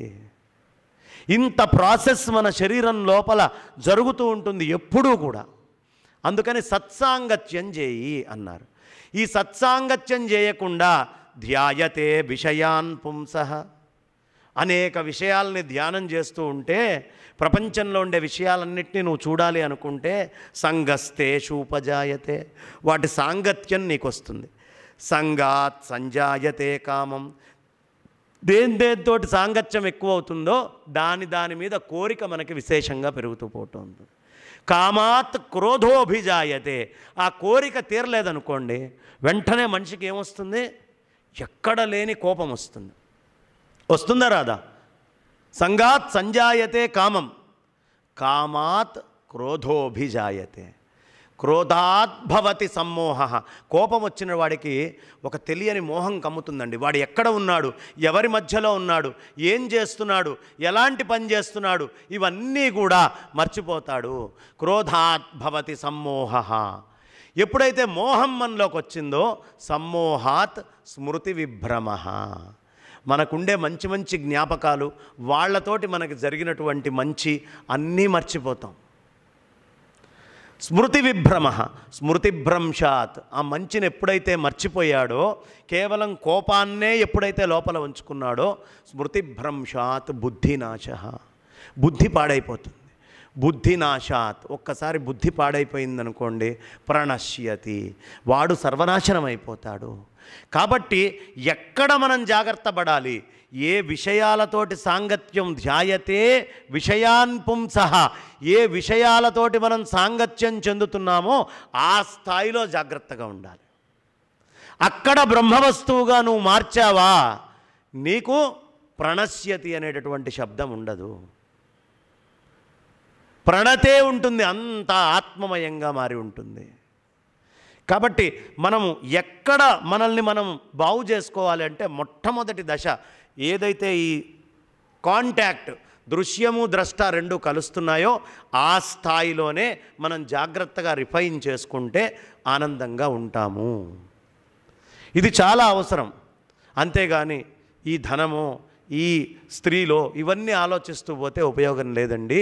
యావద్ విత్తోపార్జన సక్త, డబ్బు సంపాదించేంత దాకా, బలం ఉన్నంత దాకా, స్థావన్ నిజ పరివారో రక్త, మన పరివారం అంతా కూడా అబ్బా అబ్బా అమ్మ అమ్మ అని మన వెంట తిరుగుతూ ఉంటారు. గతవతి, ఒక్కసారి ఆలోచించండి. యావద్విత్తోపార్జన సక్త స్థావన్ నిజ పరివారో రక్త పశ్చాజ్జీవతి జర్జర దేహే. శరీరం గనక కొంచెం జర్జరమై ఎక్కడైనా మంచం మీద పడుకుంటే వార్తాం కోపిన పృచ్ఛతి గేహే, బాగున్నావా అని అడిగేవాడు కూడా ఉండడండి. ఎవడి గురించో మనకెందుకు, మనమే ఎవరింటికైనా వెళ్ళాం, ఆ వాళ్ళ ఇంట్లో ముసలి వాళ్ళు బాగా అనారోగ్యంగా మంచం మీద పడుకున్న వాళ్ళు ఉన్నారు. వాళ్ళ దగ్గరికి వెళ్ళినప్పుడు మనం వాళ్ళతోటి ఎంతసేపు మాట్లాడతాం, ఓపికగా ఉన్న వాళ్ళతోటి ఎంతసేపు మాట్లాడతాం. మనం ఎవరింటికైనా వెళ్ళాం, అక్కడ ముసలి వాళ్ళు ఎవరో మంచం మీద పడుకొని ఉన్నారు. ఆ మంచం మీద ముసలివాళ్ళు నడవకుండా ఉన్న వాళ్ళతోటి మనం ఎంతసేపు మాట్లాడతామమ్మా? మొక్కుబడికి, మొహమాటానికి 1 నిమిషమో, అర నిమిషమో, 2 నిమిషాలో మాట్లాడి పక్కన ఎవడికి ఓపిక ఉందో వాడితోటి మాట్లాడతాం. నువ్వే ఓపిక లేని వాడితోటి మాట్లాడకుండా ఓపిక ఉన్నవాడి పక్కన తిరుగుతూ నీ జీవితాన్ని గడిపితే, నీకు ఓపిక లేనినాడు నీ పక్కకు వచ్చేవాడో మాట్లాడాలని నువ్వెందుకు అనుకుంటావు? వార్తాం కోపిన పృచ్ఛతి గేహే, బాగున్నావా అని అడిగే దిక్కు కూడా ఉండదు. కాబట్టి భజ గోవిందం భజ గోవిందం గోవిందం భజ మూఢమతే. నిన్ను వదిలిపెట్టకుండా ఎప్పుడూ ఉండే ఏకైకమైనటువంటి శక్తి పరమాత్మే, దాన్ని వదిలిపెట్టకు. గోవింద నామస్మరణని మర్చిపోకు. ఆ పరమేశ్వరుణ్ణి నువ్వు మర్చిపోకు. ఆ పరాత్పరుణ్ణి నువ్వెప్పుడు వదిలిపెట్టకు. కాబట్టి ఎప్పుడూ ఆత్మనిష్ట, ఆత్మధ్యానము అనేది మనందరికీ కూడా చాలా ప్రధానమైనటువంటి అంశము. దీనిని ఎప్పుడూ మనం వదిలిపెట్టకూడదు. దానికి మించినటువంటి వస్తువు ఇంకొకటి లేదు. ఆ రాముడు ఎవరయ్యా? కదిలేవాడు కాడే రాముడు, కథలెన్నో గలవాడే రాముడు, తుది మొదలే లేనివాడే, తుది మొదలంతా తానైనాడే. కదిలేవాడు కాడు రాముడు. సర్వవ్యాపకమైనటువంటి పరమాత్మ కదలటానికి కొత్త ప్రదేశం ఎక్కడుందండి? కదిలేవాడు కాడే రాముడు, కానీ కథలెన్నో గలవాడే. రావణాసురుణ్ణి చంపాడటండి, ఖరదూషణాదుల్ని చంపాడటండి, ఆంజనేయ స్వామిని బ్రోచాడటండి. ఇలా అనేక కథలు ఉంటాయి. కదిలేవాడు కాడే రాముడు, అనంతుడు వాడు కదలడు. కథలెన్నో గలవాడే రాముడు, తుది మొదలే లేనివాడే. ఆయనకు ఆదేమిటి అంతమేమిటి? పరబ్రహ్మ వస్తువుకి తుది మొదలంతా తానైనాడే. ఏదైనా తుది మొదలు అని మీరు మాట్లాడితే అదంతా కూడా ఆయనేనయ్యా. ఆయన కాకుండా ఈ సృష్టిలో ఇంకొక వస్తువు లేనే లేదు. ఎంత గొప్ప విషయం అండి, ఇంత అద్భుతమైనటువంటి విషయం. అలాంటి పరమాత్మని నిరంతరం తోడు ఉండి మనల్ని నడిపిస్తున్నటువంటి మహానుభావుడు మనకి ఆయనకి అభేదము అని చెప్పేటటువంటి ఆ నిజాత్మతత్వాన్ని వదిలిపెట్టి ఎక్కడ పరిభ్రమిస్తున్నాం మనం, ఎక్కడ తిరుగుతున్నాం, ఎంత గొప్ప విషయాన్ని వదిలిపెడుతున్నాం. అవన్నీ వదిలిపెట్టి వీడు నా మాట వినలేదు, వాడు నా మాట వినలేదు, వీడు ఈ పని చేయలేదు, వాడు ఆ పని చేయలేదు, నాకు ఇది దొరకలేదు, నాకు అది దొరకలేదు, నాతోటి ఆ పని కాలేదు, నాతోటి ఈ పని కాలేదు అని రకరకాలుగా ఆలోచిస్తూ ఉంటాం. మనస్సుని ఎప్పటికప్పుడు ట్రైనింగ్ ఇస్తూ ఉండాలండి. మనస్సుకి ఎప్పటికప్పుడు ట్రైనింగ్ ఇస్తూ ఉండాలి. దాని లోపల ఓర్పు చాలా అవసరం. అవమానం అనేది అసలు ఎప్పుడూ మనస్సు తీసుకోకూడదు. తీసుకుంది అంటేనే వాడికంటే తెలివి తక్కువ వాడి సృష్టిలో ఇంకోటి లేడు. ఓసారి జ్ఞానదేవ్ కాశీ వెళ్ళాడు. ఆయన మామూలుగా కిందకెళ్ళి నీళ్లు తీసుకొని పరమేశ్వరుడికి అభిషేకం చేసుకోవడం అలవాటు. ఆ పక్కన ఉన్నవాడెవడో, అబ్బా ఎంత మహానుభావుడో, ఈయనకి ఎప్పుడూ కోపమే రాదండి, అసలు కోపంగా ఈయన్ని మేము ఎప్పుడూ చూడలేదు అన్నాడు. ఆ పక్కనే పఠాన్ ఒక ఆయన విన్నాడు, అందరికీ వడ్డీ అప్పులు ఇచ్చి చేసేటటువంటి పఠాన్. అవునా, నేను ఆయన కోపం తెప్పిస్తాను, నీకు నాకు ఏమిటి అన్నాడు. నేను 100 వరహాలు ఇస్తాను నువ్వు గనక ఆయన కోపం తెప్పిస్తే. సరే ఇక్కడే నిల్చో, ఆయనతో నేను కోపం తెప్పిస్తా అన్నాడు. ఈయన కిందకి వెళ్ళాడు, నీళ్ల బిందె తీసుకొని జ్ఞానదేవ్ పైకి వస్తున్నాడు. ఆయన పఠాను ఒక కిల్లి నోట్లో వేసుకొని నవిలి తుపుక్కను ఉమ్మేశాడు ఈయన మీద, జ్ఞానదేవ్ మీద. జరిగిన కథ, నేనేమి లేనిది చెప్పట్లా. వెంటనే ఆయన కిందకి దిగెళ్ళి మళ్ళీ స్నానం చేసి గంగలో మళ్ళీ బిందెడు నీళ్లు తీసుకొని, ఆ మెట్లు మామూలుగా ఉండవు, అన్ని మెట్లు ఎక్కి పైకి వెళ్ళాడు. మళ్ళీ కిల్లి వేసుకొని మళ్ళీ తుపుక్కను ఉమ్మేశాడు. అట్లా 107 సార్లు ఆగకుండా ఉమ్మేస్తూనే ఉన్నాడు. ఆగకుండా ఈయన వెళ్ళి నీళ్లు తెచ్చుకుంటూనే ఉన్నాడు. ఒక్క మాట వాడిని అనట్లేదు, కోపం తెచ్చుకోవట్లేదు. ఈసారి పైకి వచ్చినప్పుడు వాడికి కిల్లీలు నవిలి నవిలి నోరు నొప్పి వచ్చి వాడు ఇక పక్కకి నిల్చున్నాడు. అరే నాయనా, ఇంకొక్కసారి ఉమ్మేయరా, 108 బిందెల్ని కిందకెళ్ళి 108 స్నానాలు చేసుకున్న పుణ్యం నాకు వస్తుంది, ఒక్కసారి ఉమ్మేయరా అనే మాట చెప్పాడు. చెప్పేటప్పటికి వాడు అమాంతంగా కాళ్ళ మీద పడిపోయాడు. ఈ కథ ఏం చెప్తుంది? అనవసరమైనటువంటి ఆవేశాలు ఎప్పుడూ మనం తెచ్చుకోకూడదు. ధర్మబద్ధమైనటువంటి జీవనమే మనం గడపాలి. అధర్మమయమైనటువంటి మాట మనం ఎప్పుడూ మాట్లాడకూడదు. అధర్మాన్ని విన్నప్పుడు ఖండించకుండా ఉండడం కూడా అధర్మం చేసిన వాడితోటే సమానం. ధర్మము ఎప్పుడూ ధర్మమే, అధర్మము ఎప్పుడూ అధర్మమే. సమర్థుడైనటువంటి వాడు అధర్మాన్ని ఖండించాలి, ధర్మాన్నే ఆశ్రయించి జీవించాలి. ఏ పేరు కోసమో కీర్తి కోసమో ఇంకో దానికోసమో ఈ జీవితం కాదు, తుచ్చమైనది, క్షణికమైన జీవితం. కాబట్టి దీని యందు అవమానాలని, మానావమానాలని, ఎవడైనా పొగిడినా దాన్ని అంతే తీసుకోవాలి, ఎవరైనా తిట్టినా అవమానించినా దాన్ని అంతే తీసుకోవాలి. ఎప్పుడూ సమతుల్యమైనటువంటి మనస్సు ఉండాలి. ఆ మనస్సుకి అలాంటి అభ్యాసం చేయాలి. అదే కృష్ణ భగవానుడు మనందరికీ చెప్పింది. శీతోష్ణ సుఖ దుఃఖాది ద్వంద్వములయందును మానావమానములయందును సమదృష్టితోటి ఉండు అన్నాడు.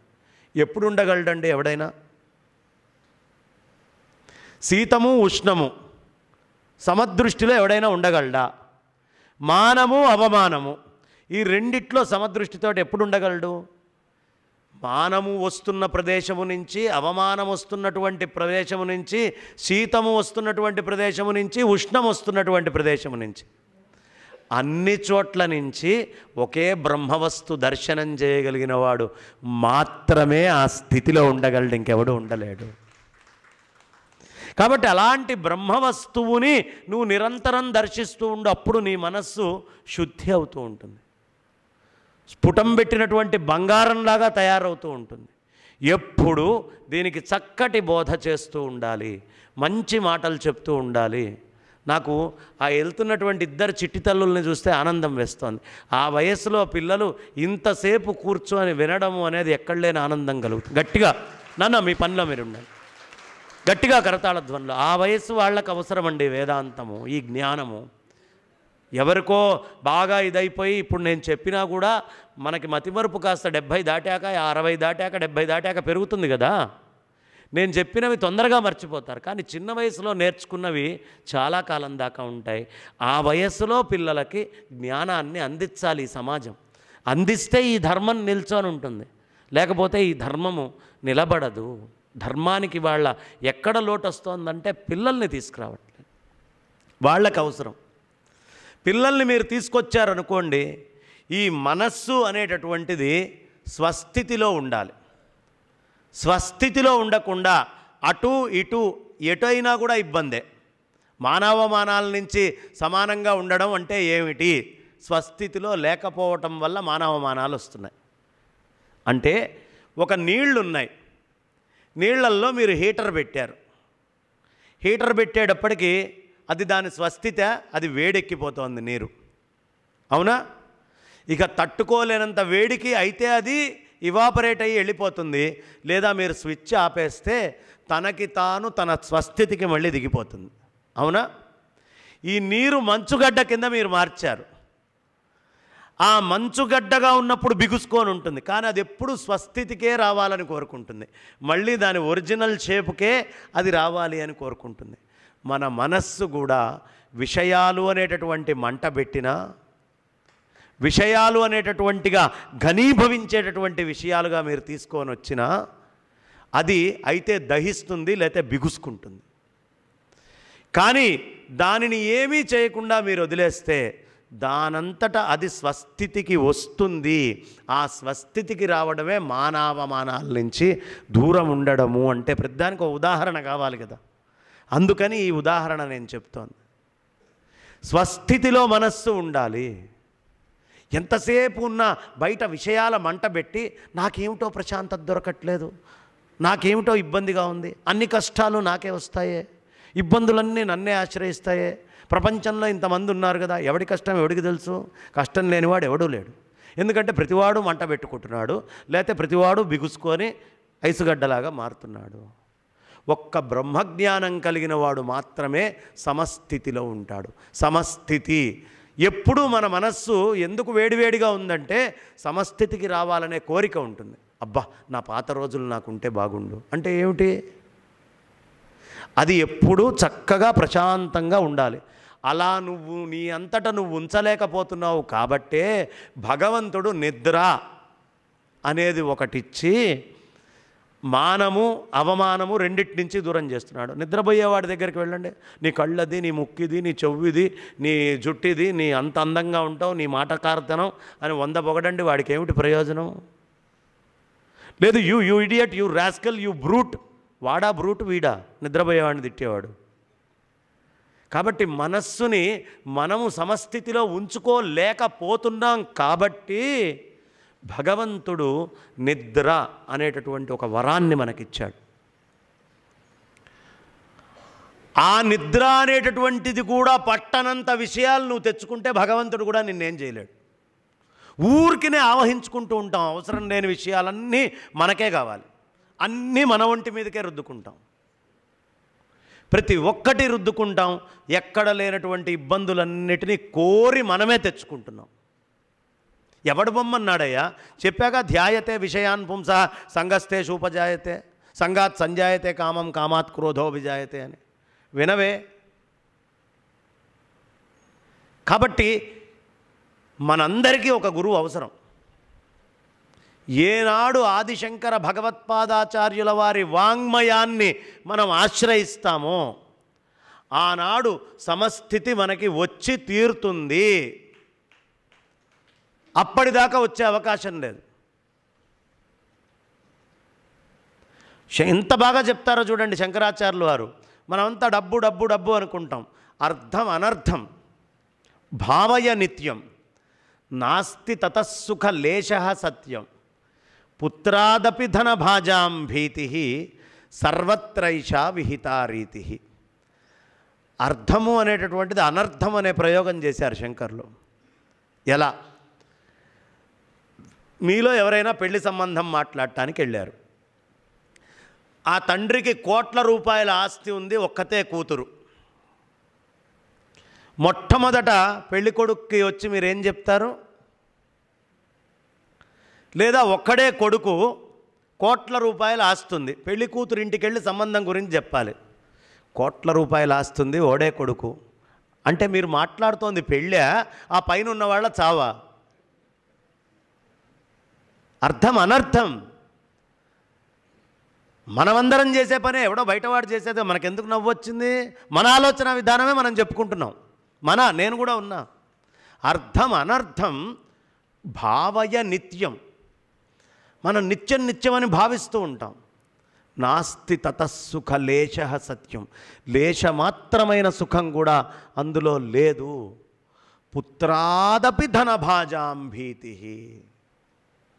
పుత్రులతోటి కూడా భయపడాల్సిన పరిస్థితి వస్తుంది.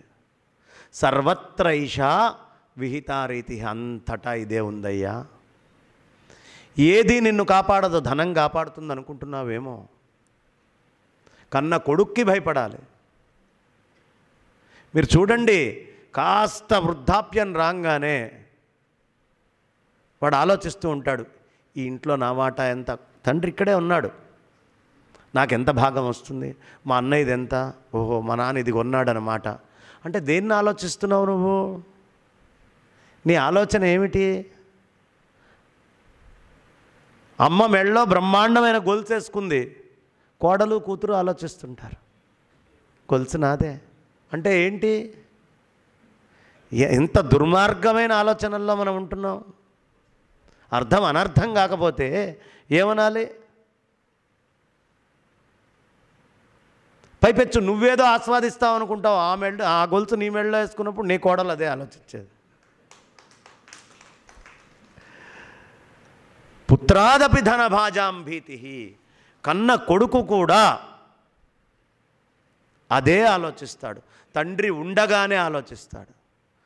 ఉండగానే మృత్యువుని దర్శనం చేయించేటటువంటిది కాంచనం, ధనం.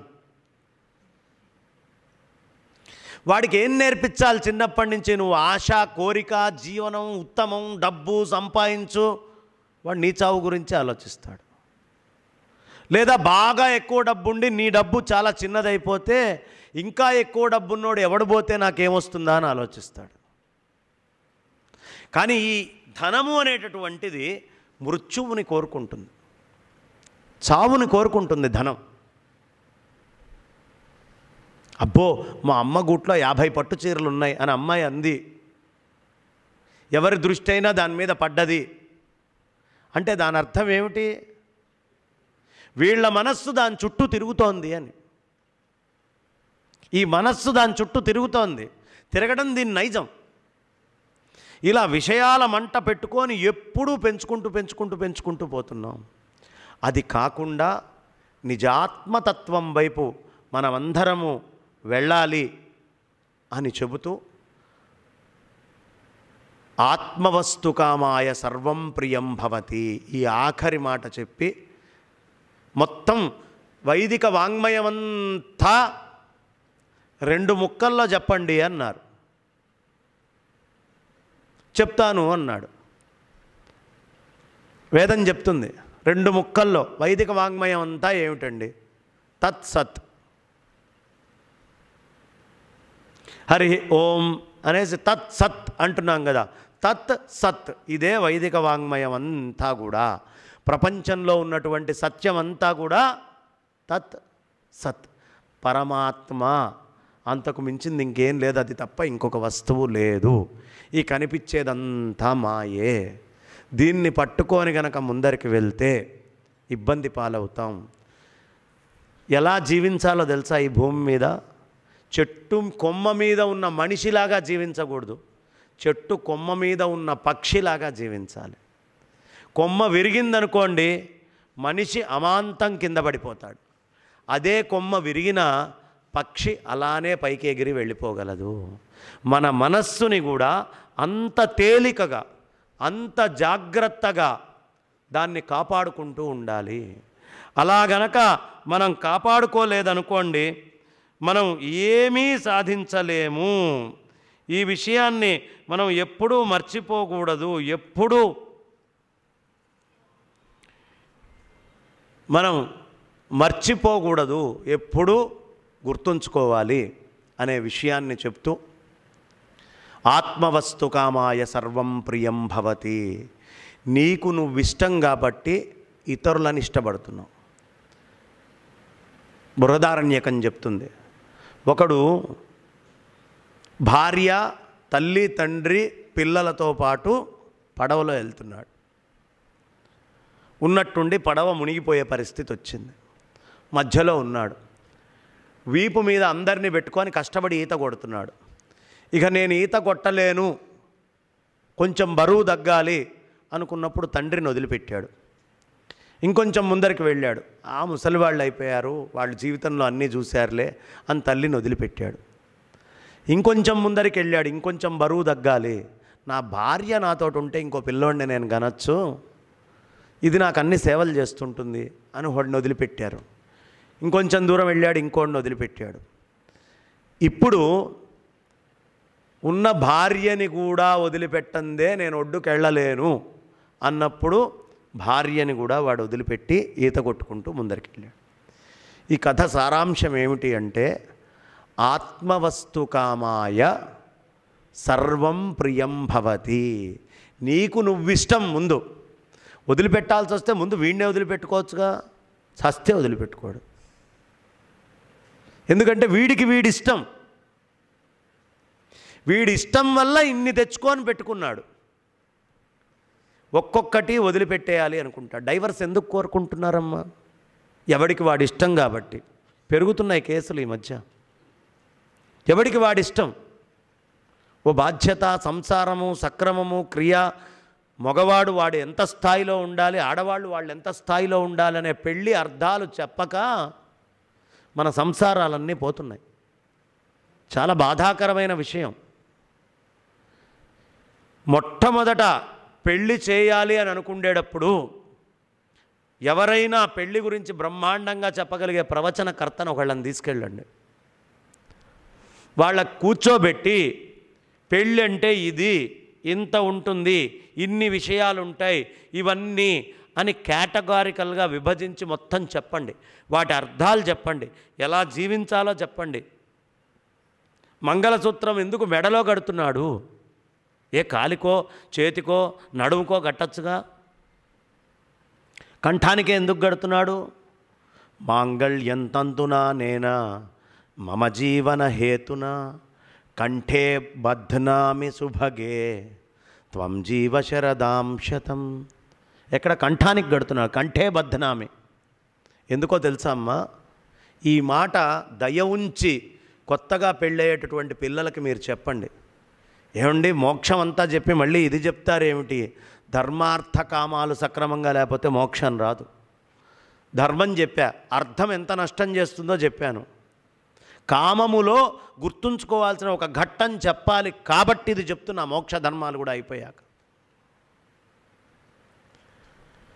ఈ కంఠము దగ్గర గుటక వేస్తాం. ఈ గుటక ఆగిపోతే వాడు గుటకాయ స్వాహ అంటాం, జీవుడు పోయినట్టే. వాడు ఏం చెప్తున్నాడు? కంఠే బధ్నామి శుభగే త్వం జీవ, నేను బతికున్నాను అని చెప్పడానికి గుర్తు నీ మెళ్ళో మంగళసూత్రం అంటున్నాడు. వాడు బతికున్నాడు అని చెప్పడానికి గుర్తేమిటి? నీ మెళ్ళో కడుతున్న మంగళసూత్రం. అంతేగాని దాన్ని తీసి ఫ్రిడ్జ్లో పెట్టమని కాదు, నా మొగుడు చల్లగా ఉండాలని. ఎప్పుడూ మెడలో ఉండాలి అది. ఎందుకు మెడలో కడుతున్నాడు అంటే, మనకి కంఠానికి పైన గంధం పీల్చేది, మనకి చెవుల్లో వినేటటువంటి లక్షణం, కళ్ళతో రూపం చూడటం అనేటటువంటిది మన మెదడు కానివ్వండి, లేదు మన రుచి కానివ్వండి, ఈ మొత్తము జ్ఞానేంద్రియాలు, స్పర్శ, ఈ పైన జ్ఞానేంద్రియాలు ఉన్నాయి. ఒక్క స్పర్శ అనే జ్ఞానేంద్రియం కిందకు వచ్చి మొత్తాన్ని కలుపుతుంది. స్పర్శ, టచ్, అది కిందకు కూడా వెళ్తుంది. మిగతా జ్ఞానేంద్రియాలన్నీ పైనే ఉన్నాయి. ఇక కర్మేంద్రియాలు, ఉపస్థ, పాయువు, అవన్నీ కింద మోషన్కి వెళ్ళేది, యూరిన్కి వెళ్ళేది అన్నీ కింద, చేతులు కాళ్ళు ఈ 4 కింద ఉన్నాయి. కానీ నాభి దగ్గర నుంచి పరాగా నాభి కింద మూలాధారం దగ్గర పరాగా మొదలైనటువంటి వాక్కు వైఖరి నోట్లో నుంచి బయటకు, అంటే జ్ఞానేంద్రియాల మధ్యలో ఒక్క కర్మేంద్రియం కింద నుంచి పైకి వెళ్తోంది, ఒక్క స్పర్శేంద్రియం పైనుంచి కిందకు వస్తోంది. ఈ రెండిటిని కనెక్ట్ చేసేది ఈ కంఠం. నీ బుద్ధి చెబితే నీ చెయ్యి లేస్తోంది, నీ చెయ్యి లేస్తే నీ బుద్ధి వెంటనే గుర్తిస్తోంది. భార్యాభర్తలు ఇరువురు ఎలా ఉండాలయ్యా అంటే, ఈ జ్ఞానేంద్రియ కర్మేంద్రియాలు రెండూ కలిసిన ఒక మనిషి ఎలా ఉంటాడో అలా ఉండాలి భార్యాభర్తలు. భార్య మనస్సులో ఏముందో భర్త చెప్పగలగాలి, భర్త మనస్సులో ఏముందో భార్య నోట్లోంచి బయటికి రావాలి. భార్య మాట భర్త వినాలా, భర్త మాట భార్య వినాలా అనే ప్రశ్న వచ్చిందనుకోండి, భర్త మాట భార్య విన్నా పర్వాలేదు, భార్య మాట భర్త విన్నా పర్వాలేదు, ఎటొచ్చి ఊళ్ళో వాళ్ళు వీళ్ళ మాటలు వినకూడదు. ఇది రహస్యం అమ్మ. సంసారం అప్పుడే గడుస్తుంది. ఆ విధమైనటువంటి సంసార జీవనం మనకు అవసరం. కాబట్టి ధర్మాలు అనేటటువంటివి మనకి చాలా ప్రధానము. అలా ఒకటి అయితే ఒకళ్ళ ప్రియం ఒకళ్ళకు అవుతుంది. అలా కాకపోతే ఆత్మవస్తు కామాయ, నీకు నువ్వు ఇష్టం కాబట్టి ఈ ప్రపంచంలో ఇష్టపడుతున్నావు, వాడికి నీతోటి ఇష్టం లేనప్పుడు కష్టమైనప్పుడు ఎవడైనా మనల్ని వదిలిపెట్టి వెళ్ళిపోతాడు. ఆ స్థితి అనేటటువంటిది. కాబట్టి మనకి మనం ఇష్టం. మనకి మనం ఎందుకు ఇష్టమయ్యా అంటే ఆత్మస్వరూపులం కాబట్టి మనం అంటే మనకిష్టము. కానీ వస్తుస్వరూపంగా బయట ప్రపంచాన్ని చూస్తున్నాం కాబట్టి ఇష్టాలు వేరే వస్తున్నాయి. అవి మనకి ప్రియమైనంత దాకానే అనుభవిస్తున్నామని తెచ్చుకుంటున్నాం. వినాయకుడి దగ్గర ఎలక ఉంటుంది. ఆ ఎలకని మూషికము అంటారు. మూషికము అనేది ముష్ అనేటటువంటి ధాతువు నుంచి వచ్చింది. ముష్ అంటే దొంగ. ముష్కరులు అని పిలుస్తాం కదా. ముష్కరులు అంటే ఎవరు? దొంగలు. ఈ జీవుడు కూడా ఎలక లాంటి దొంగే. ఎలక ఏం చేస్తుంది? బయటికి వెళ్తుంది, అన్ని పదార్థాలని దొంగతనం చేసి అది మళ్ళీ రంధ్రంలోకి వచ్చి అనుభవిస్తూ ఉంటుంది. ఈ జీవుడనే దొంగ కూడా కళ్ళతోటి బయటికి వెళ్తాడు, చెవులతోటి బయటికి వెళ్తాడు, చర్మంతోటి బయటికి వెళ్తాడు, ముక్కుతోటి బయటికి వెళ్తాడు, నాలుకతోటి బయటికి వెళ్తాడు. బయట ఉండే విషయాలన్నిటినీ లోపల తీసుకొని హృదయ కుహరం దగ్గర జీవుణ్ణి నేను అని దొంగలాగా అనుభవిస్తూ ఉంటాడు. ఎప్పుడు ఆ ఎలక ఆ జీవుడి మీద వినాయకుడు వచ్చేలా కూర్చుంటాడో అప్పుడు బ్రహ్మమయమైనటువంటి స్థితికి ఆ ఎలక వెళ్తుంది. ఈ జీవుడు కూడా ఎప్పుడు పరమాత్మని తెచ్చి ఈ అభేద స్థితి, ఆ 2 అంగుళాలు యశోదామ్మవారికి అను కృష్ణయ్యకి మధ్యలో జరిగిన పెనుగులాటలో 2 అంగుళాల గ్యాప్ ఉందే, ఆ 2 అంగుళాల గ్యాపు ఎప్పుడు పోతుందయ్యా మన లోపల నుంచి? మనము కూడా యశోదగా కృష్ణుణ్ణి ఎప్పుడు ఆత్మతత్వాన్ని ఉపనిషదర్థం ఉలూకలే నిబద్ధమని ఎప్పుడు బంధించగలమయ్యా అంటే ఎప్పుడు పరమాత్మనే హృదయంలో పెట్టి నీవే తప్ప ఇతఃపరం బెరుగా అనే స్థితికి వెళ్ళి అది నేను అభేద స్థితి అని ఎప్పుడు వెళ్తామో అప్పుడు ఆ 2 అంగుళాల జీవ ఆత్మ భేదము నుంచి మనము దూరము అయ్యి ఆత్మవస్తువుగా మారిపోతాము అనే విషయాన్ని మనమందరము తెలుసుకోవాలని గణపతి ప్రార్థనతోటి మొదలుపెట్టా కాబట్టి ఉపక్రమ ఉపసంహారాలు ఎక్కడ మొదలుపెట్టామో అక్కడే ముగియాలి అని పెద్దలు చెప్పారు. కాబట్టి గణపతి వాహనమైనటువంటి ఆ జీవస్వరూపమైన మనందరి మీద ఆ గణపతి వచ్చి కూర్చోవాలి గాక. ఉచ్చిష్ట గణపతి అని మనం పిలుస్తాం. ఉచ్చిష్టం అంటే ఎంగిలి. ఎంగిలి గణపతి ఏమిటండి అంటే ఈ నోరు అనేటటువంటి గుహలో నాలిక అనే ఎలక ఉంది. ఆ ఎలక అటు ఇటు తిరుగుతూ ఉంటే శబ్దము బయటికి వస్తుంది. శబ్ద బ్రహ్మమైనటువంటి గణపతి అని చెప్పడానికి ఉచ్చిష్ట గణపతి అనేటటువంటి శబ్దం వాడతారు.